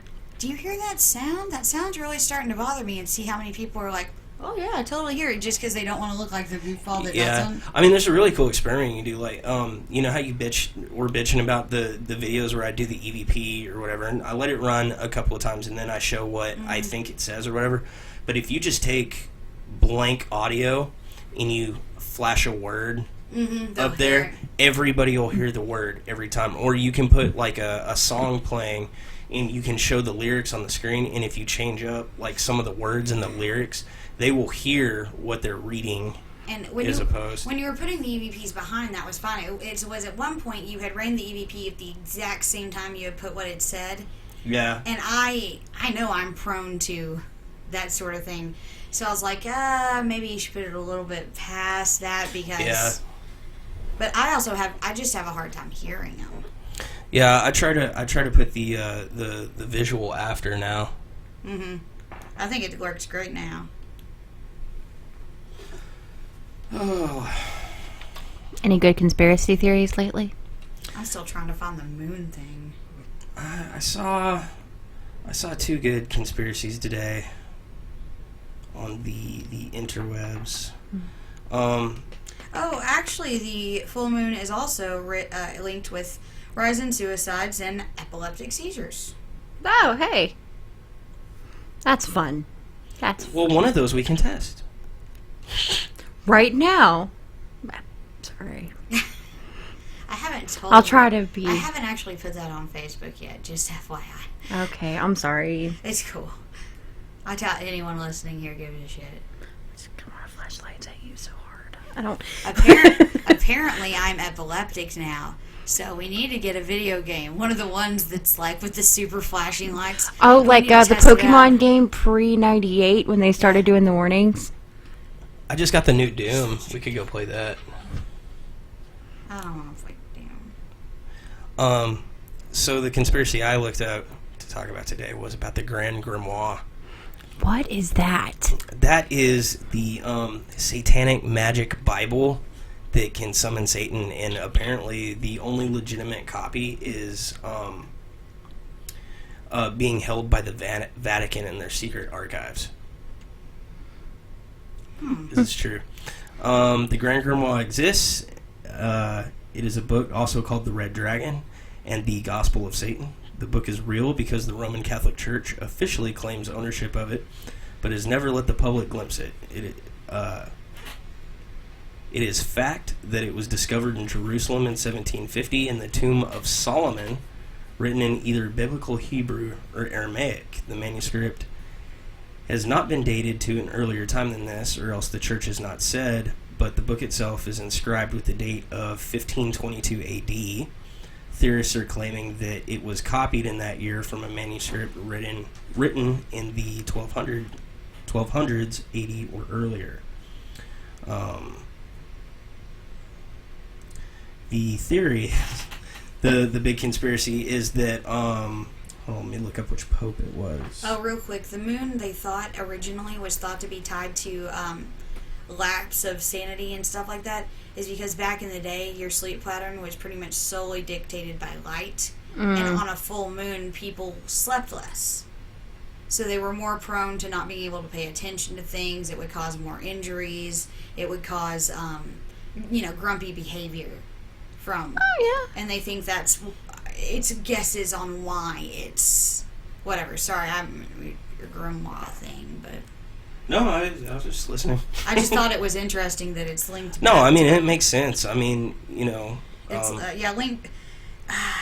And they did have in 2010 a study using police, astronomical, and weather data from San Antonio, Texas, found no link to support popular lore that has suggested the lunar phase influences the volume from reported by the police. Yet, the full moon was the night we had to call the drunk guy over on Allen, and when we tried to get him to stand up, two cops had helped him up with his arm around their neck, and as soon as he hit his feet, he started doing the can. Which makes me really sad I couldn't videotape it, because it would have broken all sorts of HIPAA laws. But it was the best thing I've ever seen. But I was an 18-year-old girl working with two guys, so they wouldn't even let me get out of the bus for my own protection. So, but that drunk guy doing the can, that's going to be in my head forever. Ah, it's a shame we can't. I don't know. I could see the full moon having like an effect on that because, yeah, like pre-electricity or whatever, but before, because with just like gas lights and stuff like that, it was harder to light at night or whatever, so that would be a brighter night, and so it'd be more active. It says it does affect animals Well, in a pretty big way. Well, maybe it confuses them or Well, whatever. it also spawns mating events. Like, they're more likely to mate on a full moon. because they can see where their mate is. Because when the full moon shines, Barry White plays. Or I was about to say, or it, that's when they're more likely to And the ovulate. idea that the full moon affects us is because our bodies are up to 60% water. The difference in the moon's pull on one side of our body compared to the other, it's much too small to impact, though. As for animals, the moon does show some effects. For instance, a few nights each year after the full moon, hundreds of species of reef-building corals spawn synchronously, releasing their eggs and sperm into the water, and one of the biggest moonlight sex events on Earth. Obviously, they haven't been to any of the swinger clubs in Dallas, but research published in 2007 in the journal Science reveals that in at least one type of coral called Acropora millipora, a light-sensitive gene may be key. This gene seems to be the most active during full moon nights. And then there have some owls that it affects, monkeys. and prey animals, wolves, large cats. And apparently their prey is less active on full moon nights because of the amount of light. Sorry, I thought it was interesting. That was, in fact, interesting. Not really. It was. I thought it was interesting. Oh, sorry. More conspiracy crap? Okay, so the conspiracy is that the Grand Grimoire, the Book of Satan, was actually written by Pope Honorius III, or Honorius of Thebes, who was believed to be possessed by Satan when he wrote it, and apparently this book can summon Satan and all his demons. Satan possessed the Pope? Yes. I thought you couldn't get possessed if you had Jesus in your Well, life. this same conspiracy also says that the Pope is human until he becomes the Pope, and then he gets possessed by Satan, and that the whole church is corrupt. Well, my mom would probably agree with that one. I know a couple people that would. I was about to say they're Catholic. Because they have this and book. I know a lot of people who assume Catholic equals devil. Well, there's a lots of Christians or Protestants often speak very ill of the Catholic Church because they believe that they pray to false gods, even though they're actually using it as just a conduit. Conduit. They're not praying to the God. Yeah. Yeah. I mean, they're just using them to pray I'm partial through to to God. St. Jude. And I'm not partial to St. Jude because he takes care of children. I'm partial to St. Jude because he is the patron saint of lost causes. And if anyone's a lost cause, it's yours truly. Remember whenever I lost St. Anthony, creating the most ironic thing ever? You lost the saint that protects people during travel. No, that's St. Christopher. Oh, is it the St. saint of lost Anthony? things? Yeah, it's the saint of lost things, and then I lost him. Yeah, that's excellent. He's somewhere in my car. I don't know. Poor St. Anthony. He's just like, he's in a... Somewhere St. Anthony's very angry. He's like, I got lost. What do I do if it's me getting lost? Yeah, I'm under the seat. It's created a paradox, and now the world's going to explode. Thanks, Allie. Yeah, and thanks to my Chevy. Why did you put a bag of holding?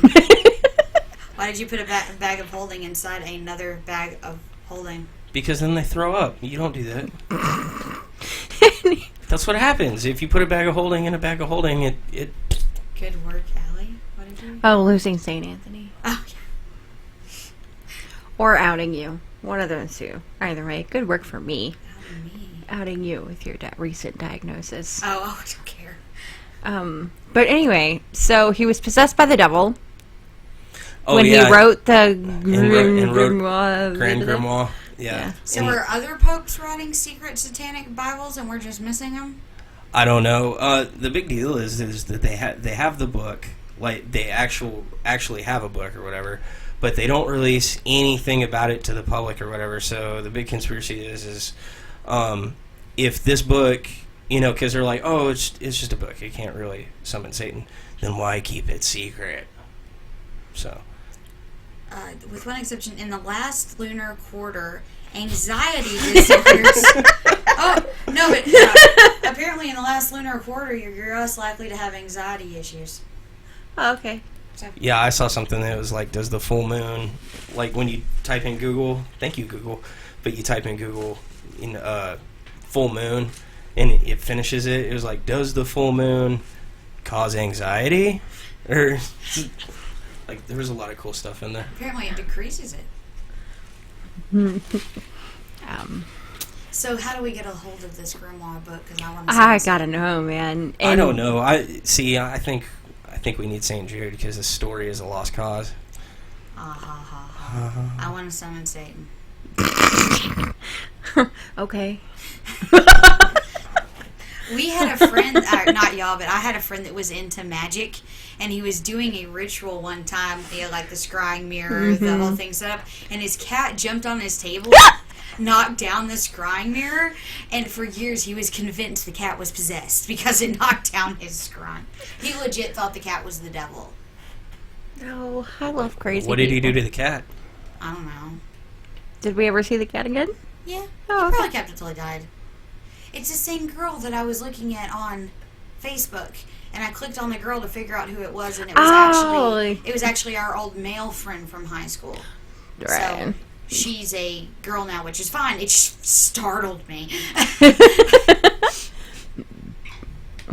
Oh, He's very good at she's very good at contouring, though.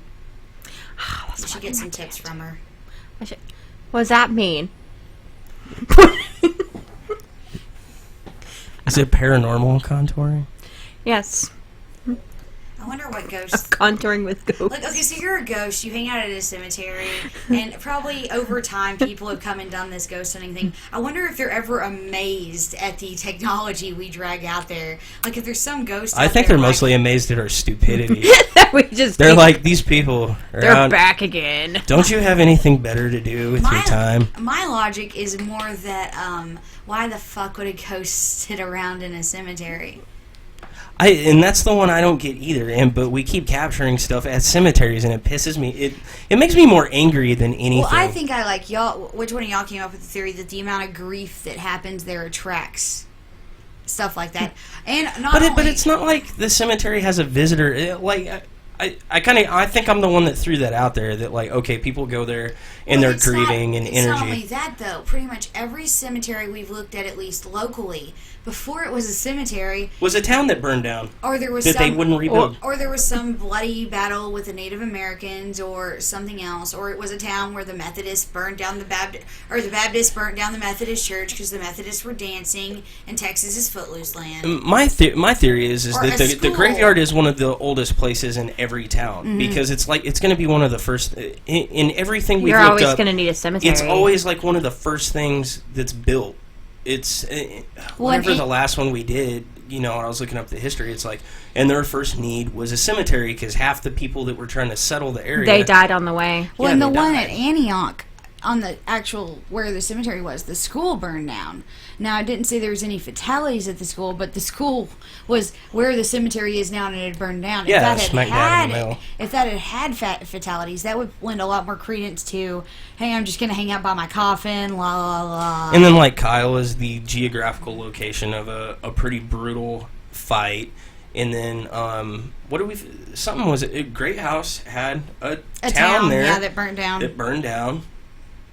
And then I'm trying to think of what the Georges Creek had a schoolhouse or something near a church nearby. And then Rock Church, that was the Footloose town. That was Footloose town, where the Baptist church had moved in, and then the Methodists moved in, and they had built a dance floor, and so the Baptists went over and burnt down the Methodist church. I really worry about the safety of people in the 1800s. I mean, they could not build a town that did not fucking burn down every time.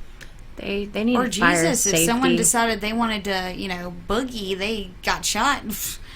No dancing. You ain't dancing in this town. Yeah, dancing's the most horrible thing. Sometimes you've got to cut loose. Footloose. Kick off your Sunday shoes. Y'all are horrible. I don't even know why I know you two. I don't know you.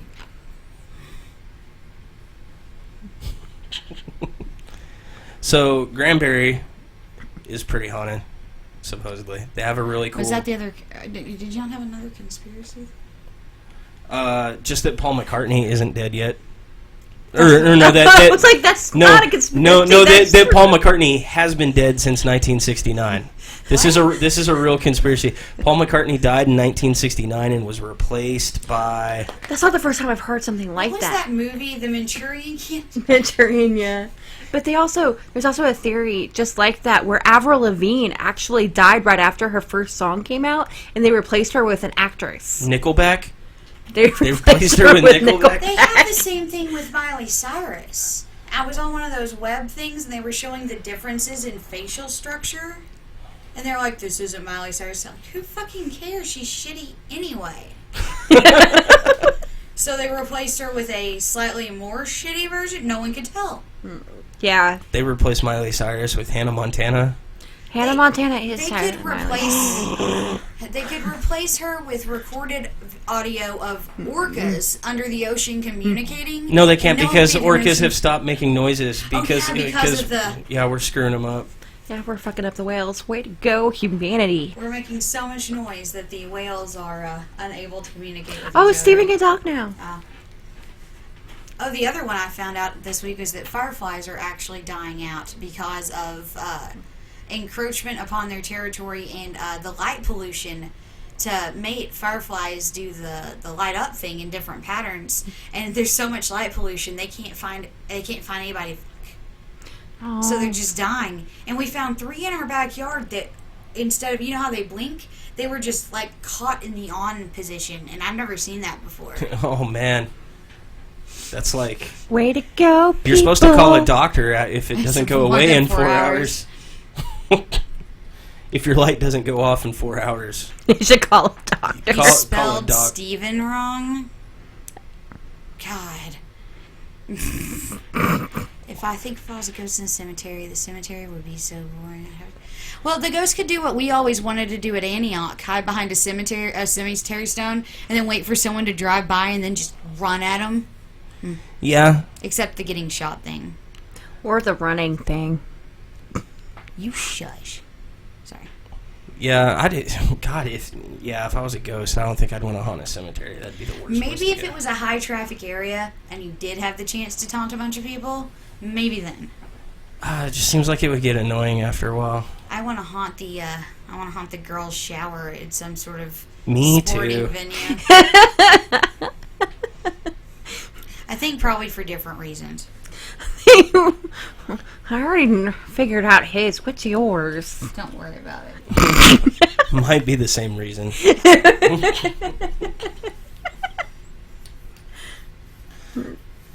I'd haunt a daycare and scare children. Yeah.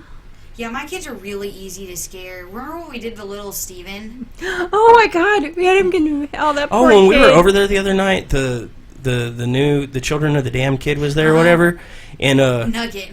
yeah, but I heard when we were coming downstairs and you were saying, hey, we don't play in that room or whatever after we'd got the other chair. Your son was telling the other one, he's like, yeah, we don't go in there, it's haunted. And he's like, really? He's like, yeah. Oh, what we did to the neighbor kid was we had him over one night, and me and Steven hid in the closet, and we threw the breaker so that all the lights were off. And then we stood in the closet in the back room, and we were like, ooh, ooh. So finally he comes back there, and I don't know who convinced him to open the door. You? It was me. But when he did, me and Steven jumped out at him. He cried so hard. But before that, he was convinced something was back there, so I was like, okay, I'll go check on it. Yeah. And then I did, and then I started screaming bloody murder. And then he's like, oh my god, what's happening? And then, like, I reached out, but just, like, half my body. I was like, oh my god, it's got me, Steven, help me! And he was like, ah! But once he started crying really hard, we felt a little bad. But Y'all should feel really bad. we had no Y'all should feel like the worst people Fine. ever. But yeah, it's funny that he told Nugget that the room was haunted. Yeah, he said we don't go in there because that kid was like, when can we go in there? And Andrew probably he was like, it's haunted in there. Was he just nonchalant? He was about totally deadpan. He's like, yeah, there's a ghost. Really? We don't let it out. We just keep it it? trapped Oh my in there. god. And it's funny because he'll go in there by himself, but he'll still tell other kids. Like, there was the other little blonde kid, Callie's little brother, Caitlin's friend, that he wanted to go upstairs, and his Andrew's like, no, there's ghosts up there. We can't go up there. It's like, what the fuck, Andrew? Yeah, like he's nonchalant about the ghosts upstairs, but then he wigs out about the ones downstairs. Well, that's where he goes. He's actually stopped doing that. Oh, I think really? it was just a phase, because he had been having night terrors around the same time.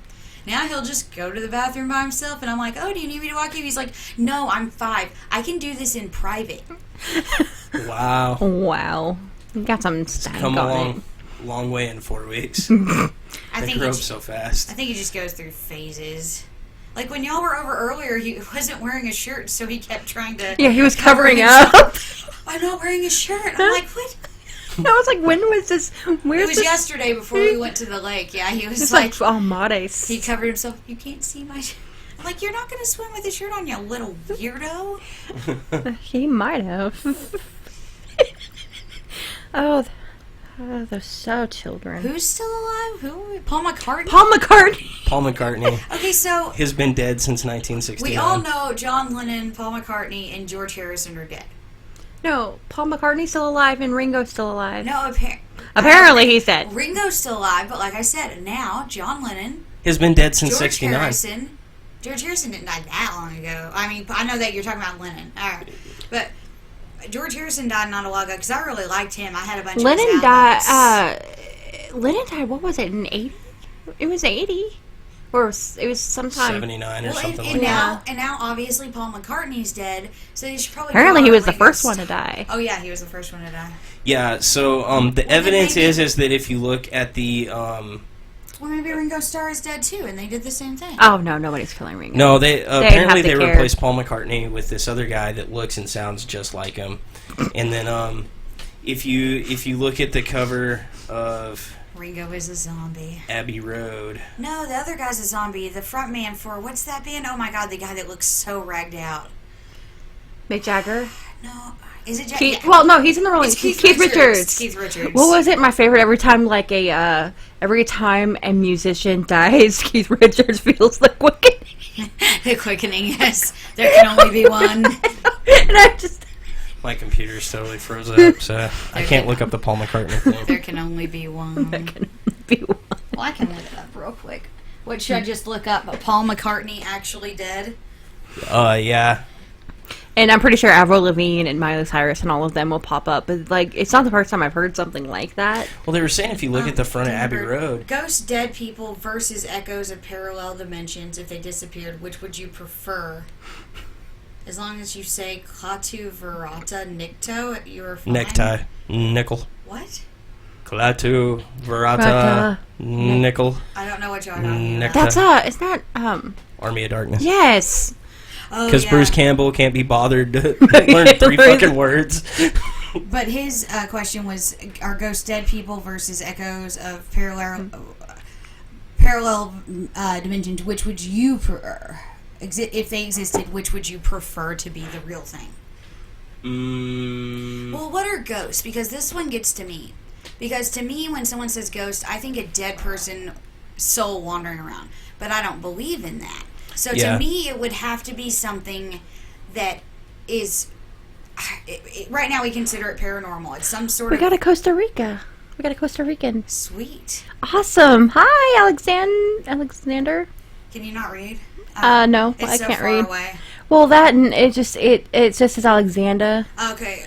It's Mr. Ramirez. Okay, so if some people believe that ghosts are souls wandering around, first off, there's not really many religions that believe that. Right. Like, me and Ken talked about it at one point. Some people that believe that if you're Christian, once you die, you immediately go to heaven or hell. But I was always taught everybody went to heaven or hell at once. But if you were in the grave, it was basically like being asleep. You don't know any times passed. And then the second idea would be demonic activity of some religion, whatever.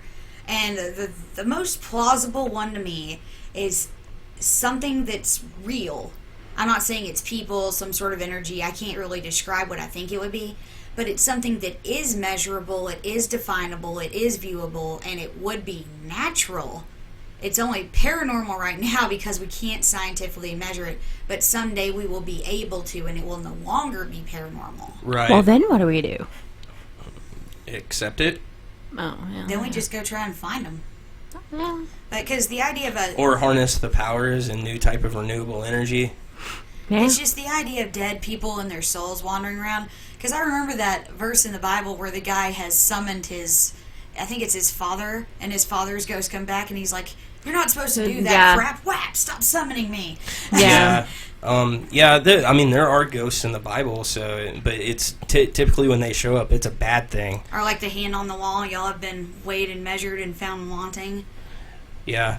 When we talk about ghosts, we're talking about past people like still existing after life has ended, and that would be a ghost. But when we talk about an entity, to me, that would be like a residual haunting. Like if it was a person, it wouldn't be their ghost specifically, but it's like the stone tape theory you talked about. It's more of a residual. I'm more apt to think stuff like that. Like I don't think that like when you die that you just go like wander around and go on tour and you're like, well, I'm just gonna keep wandering around without my body and then do totally bizarre stuff like now I'm just really into knocking on walls now. It's like, why would your hobbies change after you die? And I don't particularly believe in demons at all, but certainly not that they're walking around moving people's car keys and making weird noises at graves. Yeah, it seems like they could find better things to do than just like And the tree episode I had at Kyle really kind of solidified it for me. Not that I believe what I experienced, that the thing I think most likely is that there is some sort of natural phenomenon. We don't understand it yet. So it presents as paranormal when really it could. I mean, it will one day be explained. Because people call this woo. It's woo fuckery. It's pseudoscience.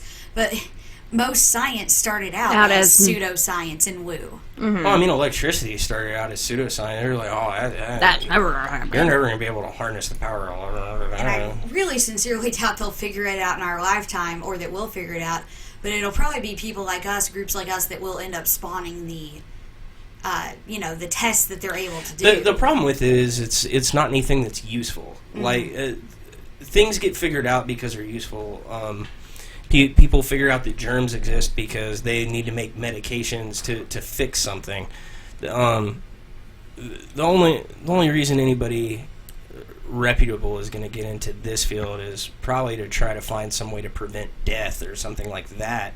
That's the only way it's going to become a reputable science and somebody actually figure anything out about it. I can't think of any way that this information is actually useful in your day-to-day activities. And as skeptical as I am, it does strike my attention that around the world, without even talking to each other, so many different groups of people, so many different sections of the world, all have this same idea of paranormal activity. Mm-hmm. That to me says there is something, or it's something in our brain chemistry. Yeah, I only believe that to a point that, like, pre-internet stuff. The concept, because I mean, like, now everybody sees black. Like, one of the other conspiracies I looked up was the black-eyed children thing has become really, really common.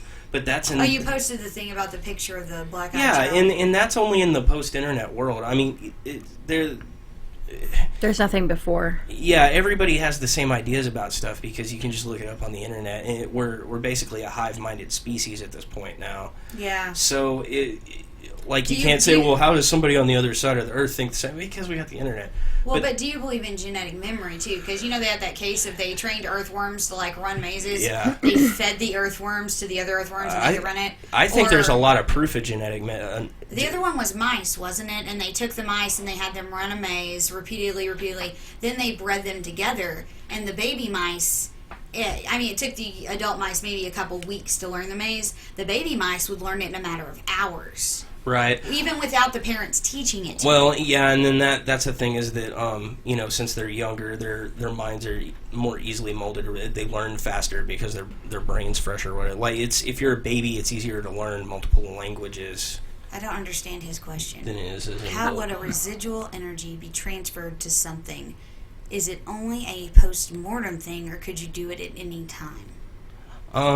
Well, some people think you could do it at any time, because that would be like astral projection and stuff. His response wasn't very enlightening. No, I get what he's saying. Is like, okay, so you're talking about like stone tape theory or whatever. So your spirit or your go juice or your ghost juice or whatever you want to call it, gets attached to the area and then like wanders around and does stuff. Does that only happen after you die, or can it happen while you're alive? And a lot of people think it can happen while you're alive. A lot of people think it can happen on purpose, and that's like astral projection. Like, you can like leave your body and go do stuff, and then you can warg, you can hodor, and then get stuck. And you can get stuck in the horse when the horse dies. Or sorry, I was too much fan theories on the internet for you. I know. You got to mix Game of Thrones into our paranormal podcast. Well, we kind of have to. Oh my God, tomorrow's Thrones Day. Game of the Thrones has paranormal stuff in it. It also has a lot of paranormal stuff in it. But totally factors in. Shut up. I think any traumatic experience. I mean, if you believe in that, I think any traumatic experience should be able to do something like that. You end up with like strange PK activity and poltergeist activity and stuff like that because you're basically shocked out of your system or whatever. Is that an astral projection that... Astral projections where like you can just meditate and then like you can just go wander around in soul form and like move around and go be a ghost. Like, I'd be really pissed if, like, on all these ghost hunts, we finally find something, and it's not a ghost, it's somebody astrally projecting, like, 2 blocks away, just effing with us. It's like, That's what I would do if I could astral project, just to be honest. I would fuck with people so hard. If I can consciously. I'd probably go to that locker room Sarah was talking about. I cannot find the one we're doing currently to freaking repost it. Sorry. Huh? Oh, I was going to post the podcast thing, but I can't find the one we're doing now to post it. Oh. Mm-mm. It's just irritating me. What else do we have for... We're pretty close to wrapping up. I wanted to talk about Granbury a little bit, since we're going to be at the Granbury Paranormal Expo October 1st. October 1st. You know, we've never done like a paranormal expo or convention or anything like that. I have absolutely no idea what to expect. I was just surprised to find that my hometown has had a paranormal expo for 5 years and I didn't know about it. And you're a paranormal investigator. Well, I mean, even before I was still fanatical. Oh, but the guest star at the expo is the guy that played the kid from the Child's Play movies, the Chucky movies. Yes. Andy Barclay, the kid. Well, that was his name. I don't know his real name. That's his real name now. Oh. But someone needs to send me one of those good guy dolls so I can have him sign it.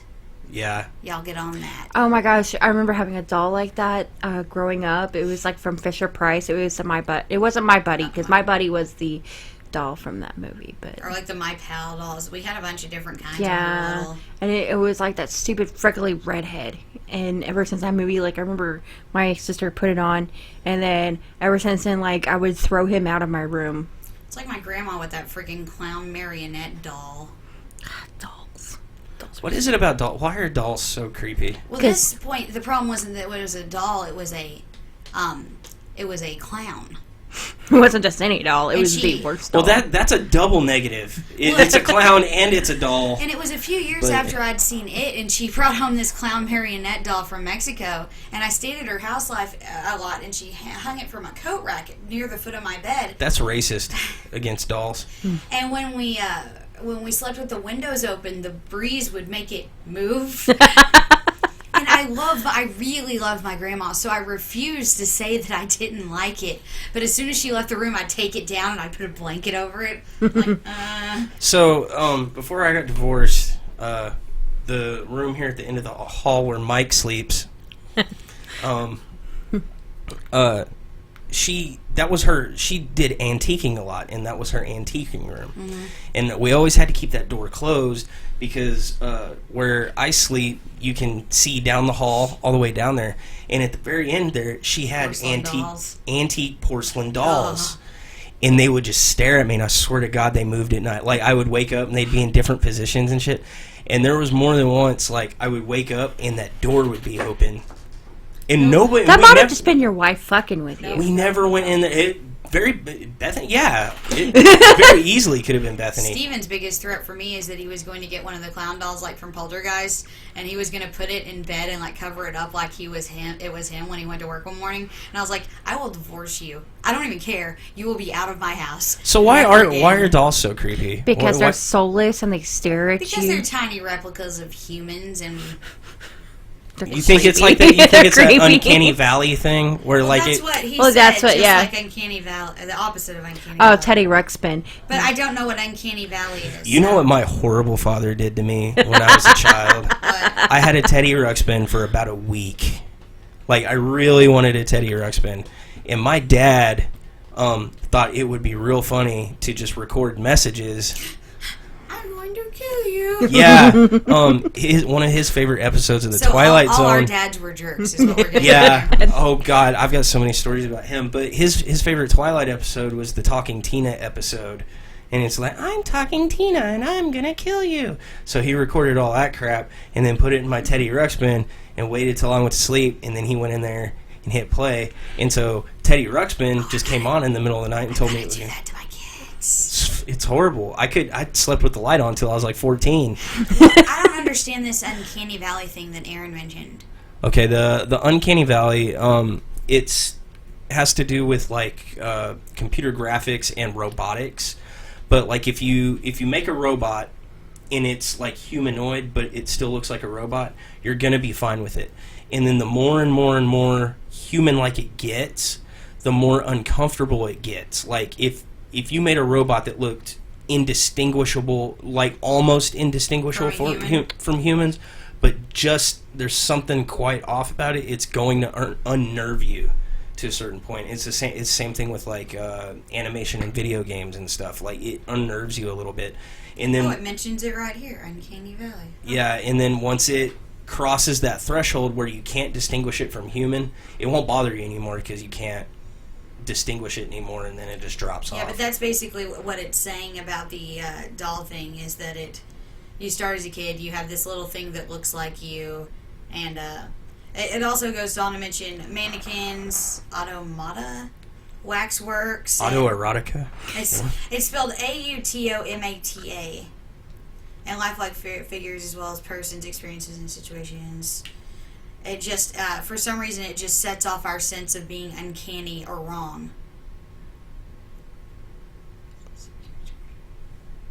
Yeah, what Aaron said. Mm-hmm.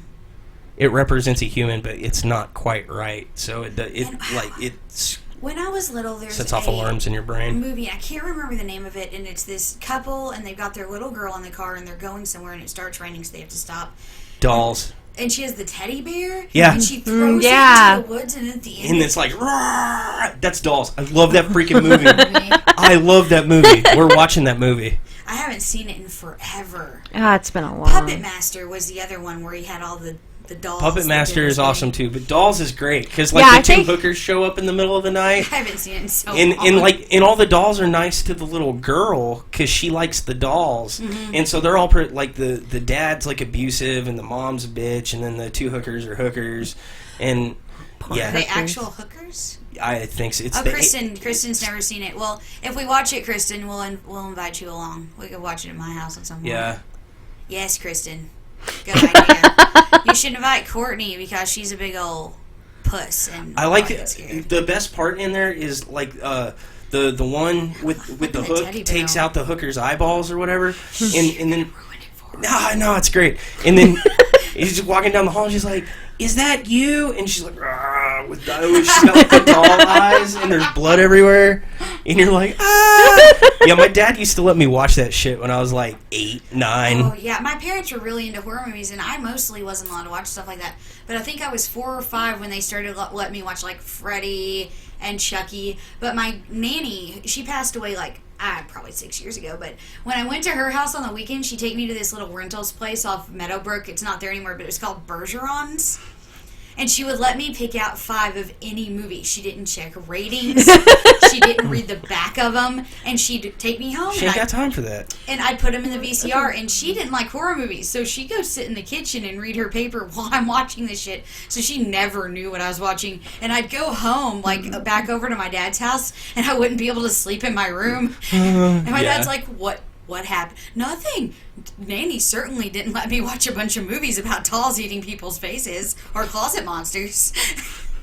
We need to watch Dolls. Another one that terrified me when I was a kid. It's an H.P. Lovecraft movie. It's called From Beyond.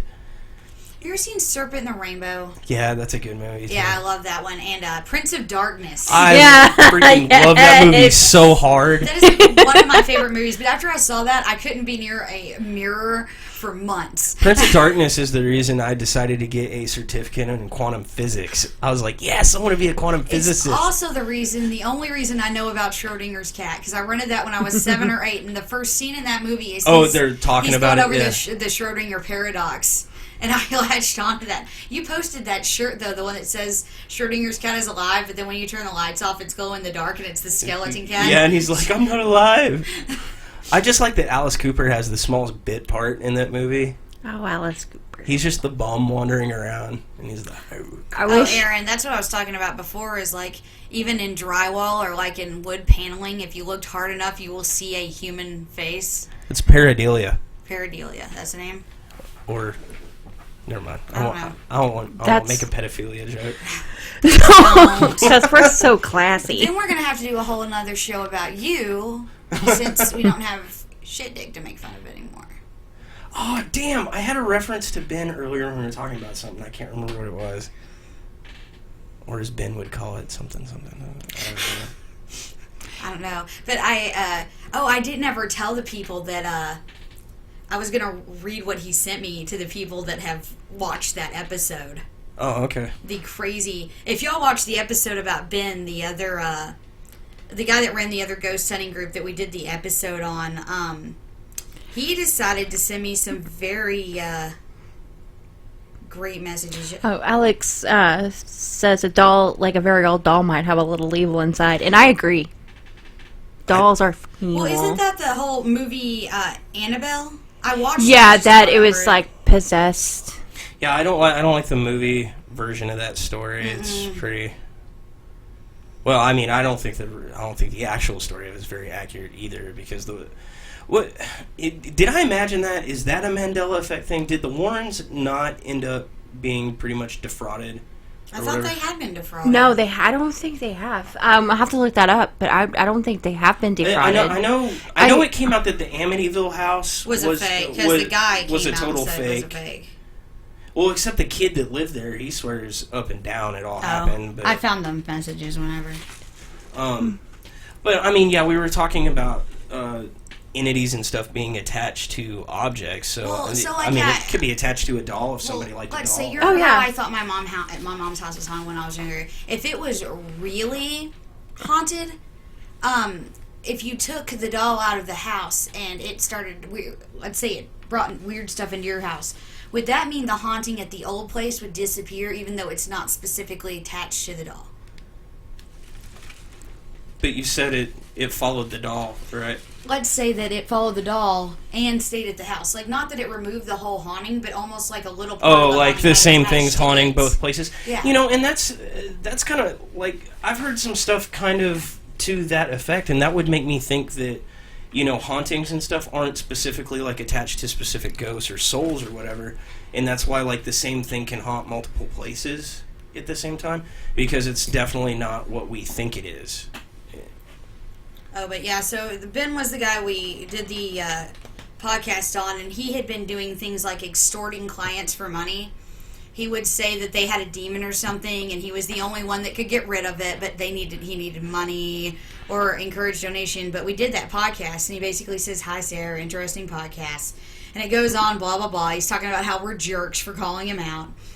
And then it goes on to say, here's a critique. Don't slander other groups. It only looks bad for you. Oh, and if you're going to contact past members, make sure they're not breaching a legal contract.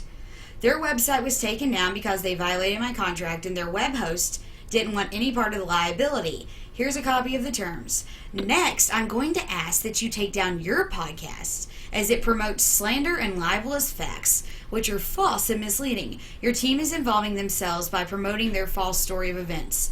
I can respect that you have a podcast discussing the paranormal, but what I won't accept is 2 episodes created to take a direct attack on my organization. Thanks and have a nice day, smiley face. Yeah, they tried to get our podcast taken down, but Facebook told him to go screw himself. But was that one of the things we were going to talk about with the Ed and Eileen Warros and the faking of... Yeah, we were going to talk, because that's pretty much what his group was doing. You say group, but it was actually him and like one other member of it. Everybody else in his group we talked to was very pleasant, and I still talk to Eric all the time.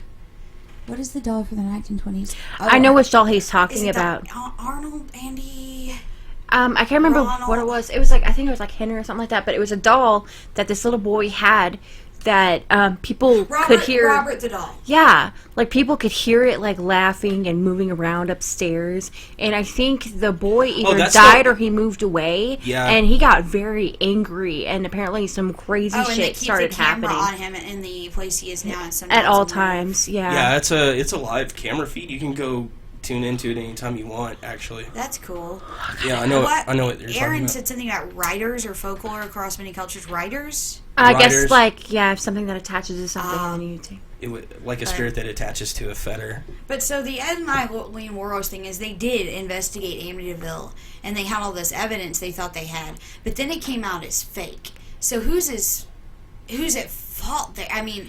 I thought the family was at fault because it was the father's idea, and maybe that they were just dragged in. But they didn't fake it in front of them. So did Ed and Eileen Did they fall Warren? victim? You Do you think they talking fell, Sorry, Yeah. Warren. Did Yeah. they also fake evidence? or do you think they fell prey to that? Oh well, my house is haunted. And they're like, yeah, it's haunted. Well, but they said they had actually physical video evidence. But if it was fake, so are they also fakers? Or did the family set some sort of not booby traps, but things up to present as evidence? Well, like what happened to us at Jefferson, where somebody was faking something and we Yeah. caught it. We just, but I happened to catch it on video, so I Yeah. could say, "Oh no, this isn't real." But I mean, Did I ever tell you the little girl that shut that door in Jefferson? She's the one I ran into in the back making out with her boyfriend. I think what had happened, I'm not sure she was trying to scare people. I think she was just trying to shut the door and didn't realize it was that loud. Because when that girl was in that room, the leader, and she had talked about taking that picture and we were clearing everybody out, I wandered back into the next room and I saw a shadow in the back of one of the rooms, and it was that girl and her boyfriend making out. I think she was just trying to get some alone time. trying to find a place to I go don't make think out. she was trying to be malicious. Yeah. Caitlin says hi. Hi, Caitlin. Sorry. But so, and Ed and Eileen Warren also did the Conjuring house. Did they do the Haunting in Connecticut house? Yes. Yes. They did that one. They did the Annabelle investigation. Okay. So all if that. their evidence from Amityville has been debunked, then how come people still believe that they actually knew anything? I can't remember where, and I can't substantiate it. I can't remember where I heard that like a lot of their publicist or somebody had said. Is his name just Ed Edie? Yeah, Ed Yeah. Warren. I keep wanting to say Eileen Warnos, but that's a totally different show. Warnos too. With the Amityville one, I know that the lawyer was in on it. That they had hired. Steven ought to Google this at the same time so he can help me. But it had come out that, he's like, hey, we could, make a lot of money if we publish a book about this stuff, and we need to call in an expert or whatever. That's Oh, wow, they're now 86 years old, and they actually consulted on the Conjuring movie. Well, I thought one of Ed them, was passed away yeah, one of them's already. dead. At least one of them Oh, it is. says Lorraine, now 86. Lorraine, yeah. And you can tour the... Their museum. Yeah, they do I want to tours of the go. museum. I mean, I know I don't Yeah. care if people think it's stupid. I just want to see it. It just sounds cool to me. Yeah, they're just like, don't touch anything. But I don't want to. One guy, a neurologist, just said that the Warrens are just great at telling ghost stories, but obviously he's biased. I mean, I'm not saying all people that believe in hard science are biased. I just think they're more prone to being like, okay, well, it's just a ghost story. But here's Yeah. the thing to me is that how can you be so arrogant as to say that you know everything? You can't. I don't think anyone knows you can't. Like, okay, so let's say you have an atheist, and there is no God. There's definitely no God. I know for a fact. Do or you? Or you have a Christian. Oh, I know there's There's a a God God for a fact. Yeah, you I never really- know for a fact. I really don't think it could be either way. Like, okay, so I don't believe in ghosts. I don't particularly believe, mostly because I've never had a substantiated encounter. It doesn't have to be proved. It just has to be my own encounter. And that's what, started to sway me, Kyle. But even I know I can't. I'm no fucking genius. There's so much stuff that none of us understand. Even the smartest people on the planet. I mean, I'm sure Stephen Hawking would probably be pretty fucking startled if a ghost popped up behind him and was like, boogity boogity. Well, I mean, even Stephen Hawking is pretty freaking open-minded because, his big claim is like, look, time travel cannot happen. Creates too much of paradise. Time travel happen, everything would be destroyed by now. And so he set up an actual experiment to prove it. He threw a party that he didn't tell anybody about until after he had thrown the party. So the only way you would know to show up to that party is if you were a time traveler. He even said, look, if you're a time traveler or whatever, and it just has to remain a secret or whatever, that's fine. I promise I will keep it a secret, blah, blah, blah, blah, blah, blah. And, and then he sent out the invites after the party and all that stuff, and he said nobody showed up to the party.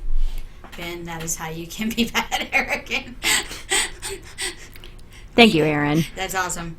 But, yeah, it's good that he's open-minded, and it is, because that's when we were learning about philosophers in school.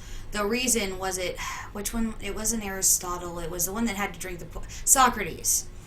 Socrates. Socrates. Whatever. Well, is that really how it is? No, it's Socrates. It's Okay. Socrates. That's from Bill and Ted's Excellent Adventure. I've never seen it. Oh. But well, first off, he did that cave illustration where it's the people sitting behind this fire watching the things on the wall, and they thought that was the entire world. And eventually one turned around and realized, oh, we're just watching the shadows of what's really going on out there. And then the other thing he did is he went around to a bunch of, he went around to an artisan. Oh, well, how do you do this? Well, I'm the best at everything I do. And at the end of it, Socrates came back and he was like, I really know nothing. I am completely ignorant of so many things. I'm trying to learn, and that's why he's considered one of the best philosophers. Because he realizes that he doesn't know everything.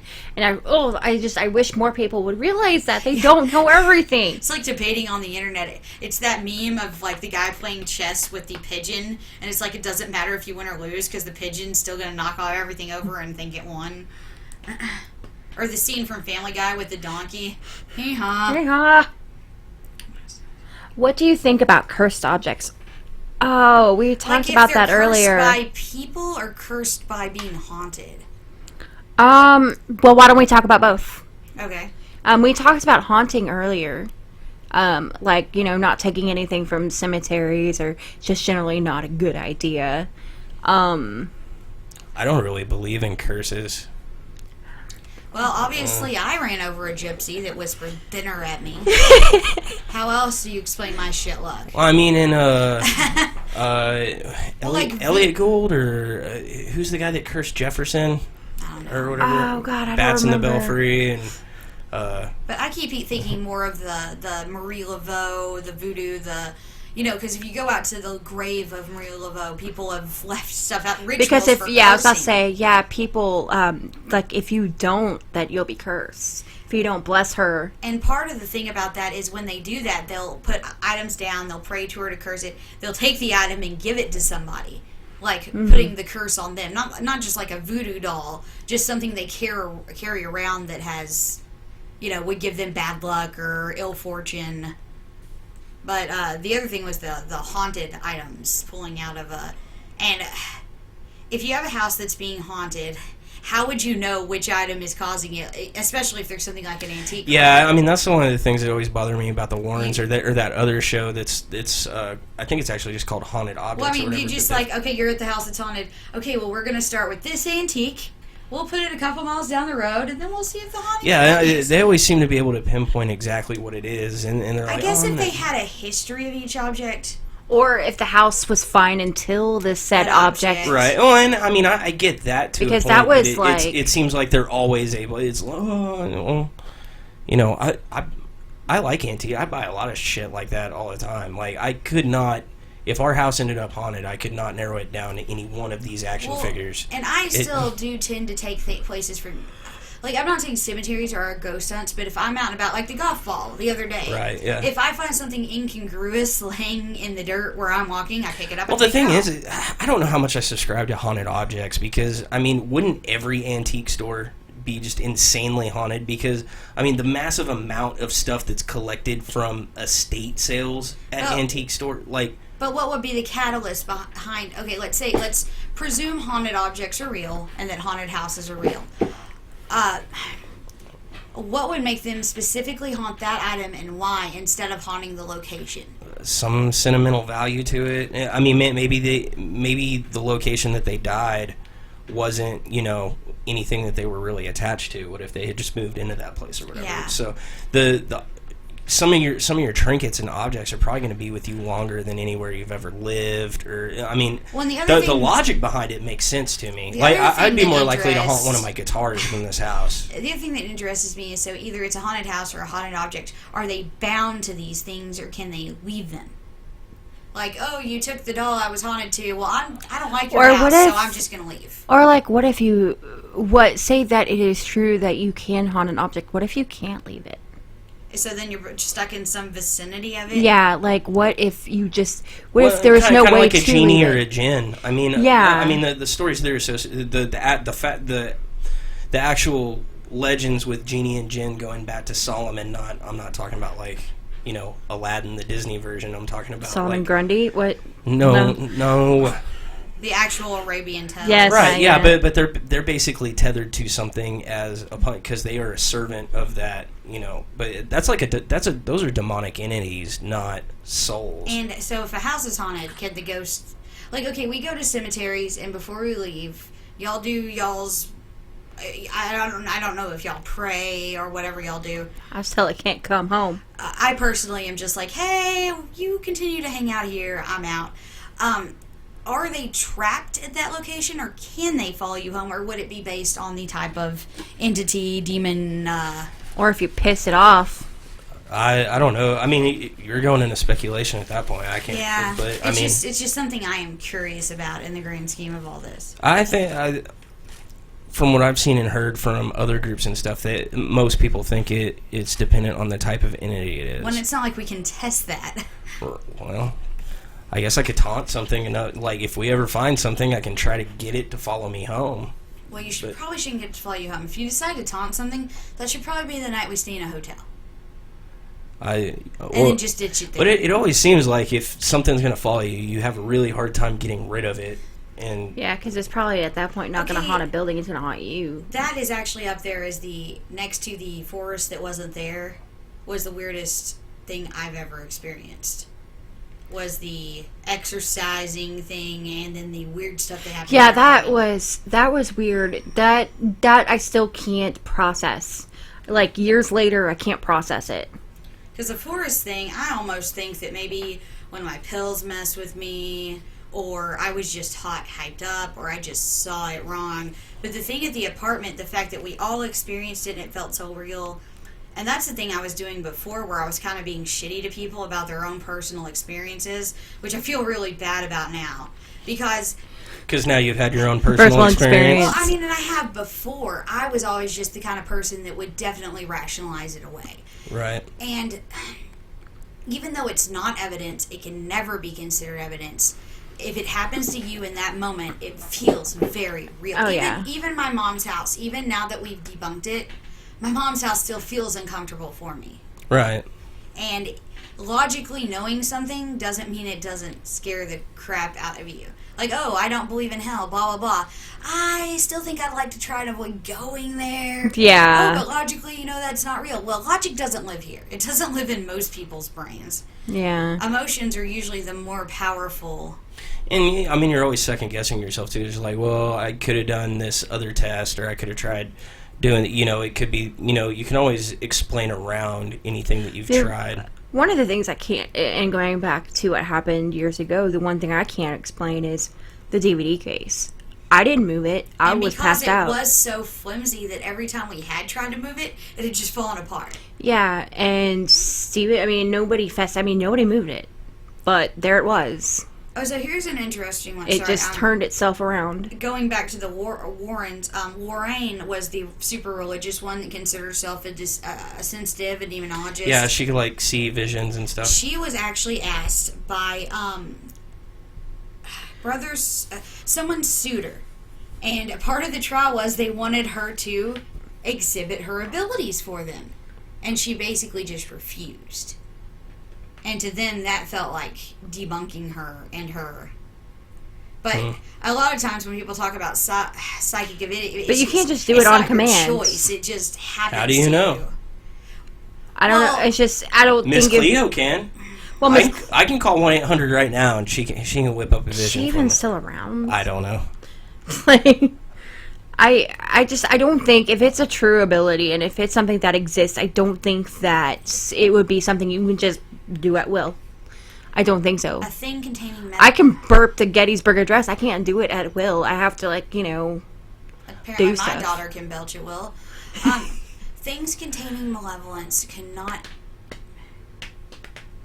any item hold malevolence. A hate beyond reason. Yeah, that's what we were saying. Hysteric ghosts. Damn it, Steven. Well, there's a book by Stephen King called Doomickey, and it's one of the lesser known ones. And it always makes me think of the Reba McEntire song, because he has a brain injury. And that's the start of the book. He's lost his arm. He has a brain injury. He goes out to one of the keys to live his life in solitude. And he has rage fits from his traumatic brain injury. And so he gives her this a psychologist gives him this doll, and every time he gets mad, he's supposed to think of that line in the song, because he named the doll Reba because of her red hair, and every time he's supposed to say, and, you know, it was red, you know, it was red velvet trimming, he's supposed to scream the red part, but in the end of it, his doll starts acting wonky, and he's so angry by what happened to him, almost that he's putting his rage into the doll. Not even into the doll, into the house he lives in, into the people near him. His rage is so extreme and palpable that it's affecting everybody around him. And he's a painter, it's even affecting his paintings. People are taking them home and bad things are happening to them because it was one of his paintings. It's a really good book if you like King. Yeah, he's okay sometimes. It doesn't end with a giant cockroach, right? No. Okay. We're not talking about it here. It wasn't a cockroach. I thought it had 8 legs. I thought it was an arachnid. I don't care. His books are always so good up until the last 5 chapters. Even that. The creature from it was actually from the Gunslinger Land. Yeah. And it's the same one in Needful Things. I've read them. But so someone did sue the Warrens over this stuff they did. And this article is very biased against them, the one I'm reading right now, because it's an atheist skeptical site. Well, I mean, with stuff like that, I always read, like, the most skeptical thing, and then I always read, like, the crazy thing that, like... Oh, this is a cracked article. 5 people that were exposed as frauds. Oh. And Ed and Eileen Rose are the top one. Have you ever noticed how some recent haunted houses movies have advertised themselves as based on a true story? And one of those, The Conjuring, kind of making the whole point, going on and on about the real adventures of this husband and wife haunting team. They made a half-century worth of headlines, as honest to goodness Ghostbusters. They have promoted thousands of paranormal investigations since founding the New England Society for Psychic Research in 1952. Mm-hmm. And they were considered the go-to experts on demonology, a field in which we imagine there isn't much competition. It's a cracked article. Yeah. Their chilling true life cases range from demonic child toys to a dude possessed by the spirit of a motherfucking werewolf. The fraud. One of the Warrens' earliest claims was about the Amityville Horror, which, as most people are now aware, was an elaborate hoax. But that's the big deal. What's the big deal? It was all fun and games. Who cares if these people go around selling fake stories? Well, another famous case of the Warrens was detailed in their book, The Devil in Connecticut. When a teenager named Arnie Johnson was murdered by his the teenager murdered his landlord while possessed by demons. He had inherited from a little boy named David. After David was given an exorcism arranged by the Warrens, blah, blah, blah, they wound up suing the Warrens on the grounds that his brother was mentally ill, not possessed, and needed actual help, and what they were doing prevented him from actually getting the help he needed. And it was a treatable disorder. They also promised that Johnson could beat the rap by using demonic possession as a defense, a seemingly bulletproof tactic that somehow only succeeded in earning Johnson a prison sentence. When the Warrens were writing that book, it was based... The book upon which was cosmically forgettable 2009 film, The Haunting in Connecticut, was based on. I actually like the movie. I did too. They contracted a horror author, Ray Garton, to help. He went into it thinking that he'd be interviewing a family who truly believed they were being haunted, but quickly found out that the family was deeply troubled, and no one involved could keep their story straight. When he expressed his concerns to Ed Warren, he responded, "All the people who come to us are crazy. Just use what you can and make the rest up. Make it, whatever you do, make it sound scary. That's why we hired you." Ed passed away in 2006 and is presumable getting forever pantsed by actual ghosts in the afterlife.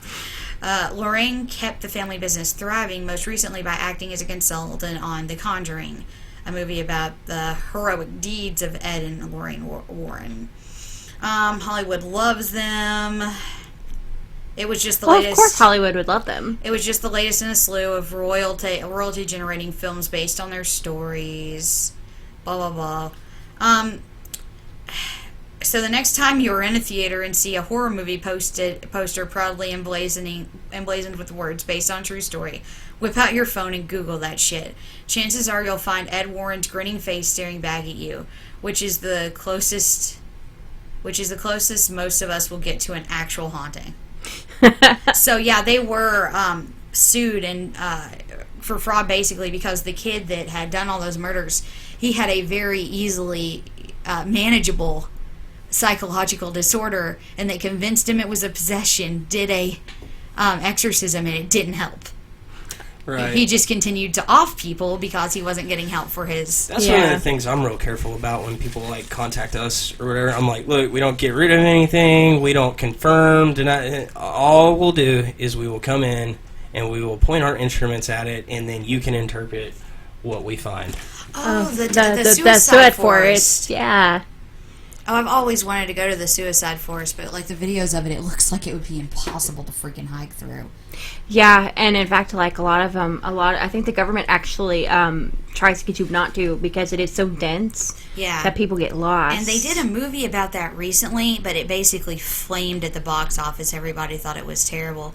But yeah, I would think that would, like that person just said, would be one of the more haunted places because anybody who's committing suicide is obviously extremely grieved. Yeah, I wonder crazy. If there are hauntings or anything like that. I wonder if that's not like you were saying, maybe like you're trapped to that object. Maybe it's some kind of punishment or something. Like purgatory? Yeah, purgatory. That's what Catholics would call it. I mean, there's a bunch of different types of purgatory, though. There's the ones where it's just a not baptized baby. There's the ones where do they draw the line between age of reason and... Because what if you're 20 and you've never ever heard the gospel? Are you still below the age of reason? Spiritual loopholes. Well, I mean, the age of reason is when you can understand Jesus Christ, spirit lawyer. So if someone's mentally handicapped, do they ever pass the age of reason? I've always been curious. Oh, no. Actually, I remember asking that in Sunday school, and they told me no, mentally handicapped people always go to heaven, and then once they go there, the fog is lifted. And that's the official answer I heard. I don't know if I care or not, but... Well, we had a couple people, and I know you had one at one of your houses that was mentally handicapped that would talk to people. But what was creepy about one of ours is he was talking to someone who had died in that house. Yeah. And I'm sure he had met him before, but man, when you're alone for 12 hours a night... and then somebody's talking to someone who's dead. You're around other people, okay, but they're not... Most of my clients had the IQ of someone around 9 months old. It doesn't feel safe. And it starts to get a little creepy, especially when one of your clients is having a conversation with someone that died there 5 years ago. I don't think I want to be here alone anymore. Can we please? Yeah. But I would think if any place would be haunted, it would be there. An MHMR home, a nursing home. Anywhere where there's emotion. School, a hospital. I mean, there's a high amount of emotion. I mean, it's just, if anything's going to be living, it's just, if anything imprints on the walls. Oh, an internment camp. Wow, I think that would border on disrespectful for me, like the ones we put the Japanese people in during World War II. It would, but I think on it... If there's any place that's haunted, but where were the majority of the Japanese internment camps? George Takei was in Arkansas. Arkansas? I think there might have been one in California, but I think they were moved to the middle of the country because they didn't want, because majority of Asians lived like on the West Coast. And they're the hippies that didn't want it there. Yeah. My dad has a bunch of pictures from, I can't remember if it's Auschwitz, Dachau, or Bergen-Belsen that he has a bunch of pictures of, and I was like, I want to look through those for ghosts. But I would love to be able to go to a concert, not one here, but like an actual Treblinka, Dachau, one of those, and do a ghost hunt. It would feel really disrespectful, but if there is any place in the world that is haunted, you can do stuff like that and still be respectful about it. I mean, or a jail where they do executions, like the licking jail or whatever. And then Alcatraz is supposed to be extremely freaking haunted. Yeah, I wish we could have done Alcatraz while we were there. My dad's been through Alcatraz. I had a shirt from it. But yeah, it would be cool if we could go. I mean, it's tourists. We could go there. Yeah. It's just the matter of getting private time without a bunch of people. Yeah. We managed it in Jefferson somehow. I don't. Well, it's because that we worked. had a cool lady who's all like, "Hey, I'll go in first." Like, So we need to wrap up a little bit, but Oh, is there any more questions before we get you out? no, not that we can cover in our Okay. time slot. Oh, But yeah, I think our next investigation is actually probably going to be Chalk Mountain. Here in the next week or so, we should be getting out the Lipan estate episode, and then shortly after that, we'll get the Kyle episode 2 follow up out there. or to Disneyland Dungeon. What? But yeah, pretty soon we've got the well, I guess not pretty soon. It's a handful of months off, but we've got the Granbury Paranormal Expo coming up, where we're going to actually have merchandise out there to give out and sell, and then we'll be there to answer questions in person. Were you going to try the Connect mapping? Oh yeah, we'll have demos of all our equipment out there, because we'll have electricity at our booth. And then there's going to be other paranormal groups out there, plus like celebrity speakers and other vendors and stuff out there. So. And when do they run their ghost walks? I mean, like right now, if someone wanted to go do one of their ghost walks. It's every Friday, Saturday night. And they wear the period get up. Yes, that sounds really awesome. Like all the other ghost walks I've been on, it's just a tour, but they actually dress up in their period outfits. Steven, yo, stop it. And it's weird because I am from Granbury, and I was in that square all the time. I was in that opera house. There was the guy that had the candy store that had the dollhouses above it. Uh-huh. I never saw or felt or anything weird out there, just ever. But it's so cool that they're doing Ghost Walk up there, because pretty much everything in that town is haunted. Yeah, I want to go into the opera house. Yeah, I've been in there. They did a really great rendition of South Pacific when I was there. It was excellent. But yeah, visit their Ghost Walk. It's a cool little town. And then also the if you're in East Texas, the Jefferson Ghost Walk was really cool. The lady was very educated in the history, and even the carriage ride chick. Like, they know. yeah. They know their stuff. It's And definitely a there's cool fountain place of to go. youth, You wouldn't drink out of it, because it was rusty. But there is a fountain of youth out there. Because tetanus. but that's what makes it work. The burning means it's working. It just gives you tetanus. Tetanus is apparently the... Well, we appreciate people watching and talking, except for you, Stephen. No one likes Steven. I love you. No one cares.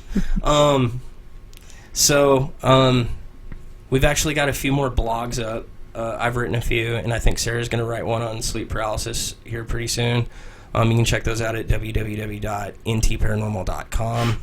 We got an LOL. You can also check us out at our Facebook page, facebook.com/NTParanormal. Of course, if you're watching this now, then you've already found our YouTube channel. We have a ton of videos up now, and we've got more coming out, at least 3 more coming out. And they're actually pretty, They're starting to finally get watchable. Well, even though I'm there, I get pretty invested in them. I'm like...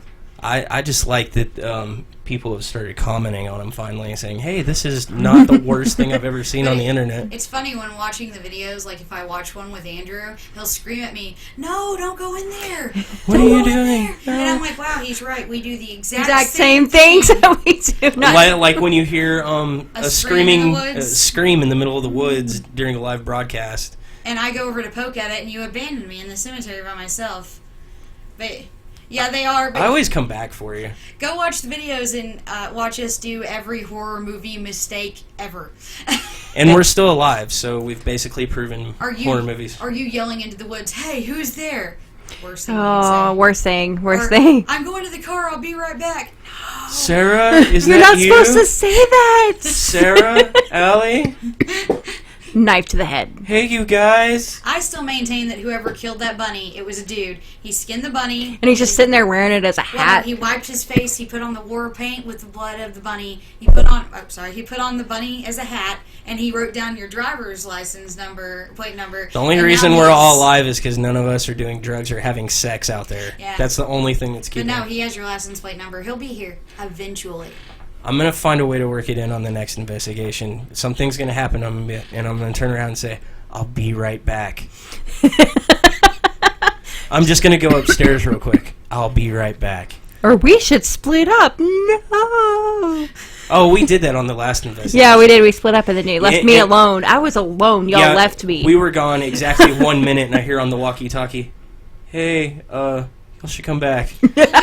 we split up on the Antioch one a few times just because you're like, I'm going to go over here. I'll go over here. Just because so many ghost stories happen when someone's alone that it makes me think maybe if one of us wanders off, we're more likely to get something. Yeah, on the next investigation, what I want to do is do the experiments in smaller groups, like keep a base group and then send like a couple people out of time. It's going to make the investigations take a little bit longer because you can only do one experiment at a time. It was so hard to do that with that house because everything, even as far as we were away at that trailer, we could still hear everything y'all were saying. Oh, yeah. Yeah. But was it Jane that let us go on that? If Jane ever watches this, it's her Facebook name is Jane Holder Dugan. Okay. I don't know if she goes by that full thing. Yeah. Well, she just goes by Jane, but Jane Holder Dugan. But we appreciate her letting us use her property. Oh yeah, it was fun. Yeah, and good night. She's brave. Yeah. Yeah, because she just met us out in the middle of nowhere. And me and her mentioned to that on the way back. I made some joke. I was like, haha, at first we kind of thought you were going to take us out here and kill us. And she's like, wait, I didn't even think about that. I was like, shit, now she thinks we're going to kill her. Or now she's got the idea in her head that she's going to kill us. But no, I mean, when she crawled up into that attic when we didn't even know what was up there, I was like... Yeah, because I thought it was like a mountain lion. She's like, that could be a mountain lion up there. Let me find a bucket and go get that thing. Find a mystic and take them with you. We don't deal with none of that woo stuff. No. Science rules. Scientific mystical? No. What if it's a mystic with a PhD? And being a mystic. They probably got it from the Nicholas Flamel School, like everybody else. Oh my god. That's a real place. I don't regret getting that because we've gotten a lot more exposure since now that I have a PhD in parapsychology. I just like that Nicholas Flamel from Harry Potter, he's the one that created the Philosopher's Stone, the Sorcerer's Stone, and I always thought it was a fake thing, but no, it turns out it was this guy, and he was actually just a scribe. But after he died, they spread all these rumors that he was some sort of crazy alchemist that invented this. And then they made some kind of occult college online. And now he lives forever in Harry Potter. And now we can learn. You can get a degree in ghost psychology, EVP work. I have all of them. Yeah. See, we all have degrees now. All right. Well.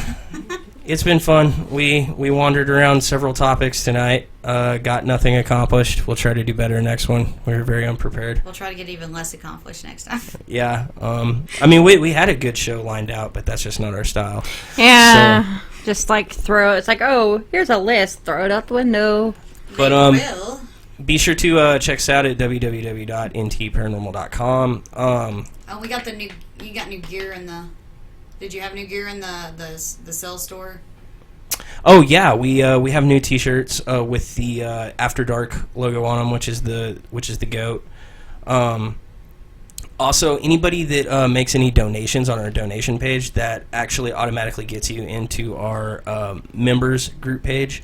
And basically, what that does is you get to see posts before anybody else. You also get to see discussions between the group members where we're actually discussing case evidence before it even comes out on video. And then it also put us on a list for alternates for like if one of our group members falls and breaks their spine, you can come hang out. It gets you a chance to get called in as a cameraman or something like that if we need an alternate member to come in. Alexander had a quick question real quick. He said, I think the live is very good. Do you have time... Like, I guess anything after...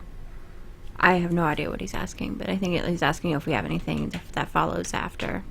Oh, no, we don't have anything that follows after, but if you got some questions or something you want to discuss, you can email us or just send us a message on Facebook. Yeah, or even post on the NTParanormal page if he's a member on it. Oh, it's fine, no worries. It's okay, no worries. It's all right. My English isn't very good. Yeah, we live here and we can barely speak it.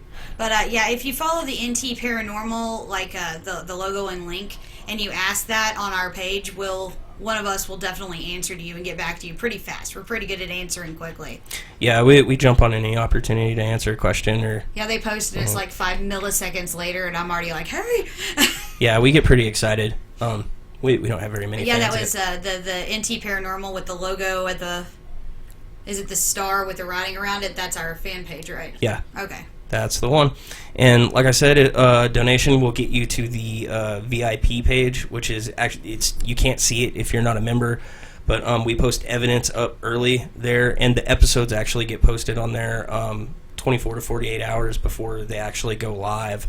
So you can get everything early. And my idea is that we should add a blooper reel to that one too. Yeah, we I just should. haven't had a chance to put all that stuff in there. We got a lot of projects coming up, so. Poor Brad is very busy, but we appreciate everybody who watched. And we'll have another podcast sometime next month. Thanks. We'll post up an event for that too. So www.ntparanormal.com or facebook.com/ntparanormal. And be sure to check out the Granbury Paranormal Expo October 1st. They have a lot of cool vendors and other paranormal groups out there. And the town square is gorgeous. And then we will also be present November 5th in Jefferson for the HHL event out there. It's also it's like a ghost hunt and expo type situation there as well. So it's good talking with everybody. Bye.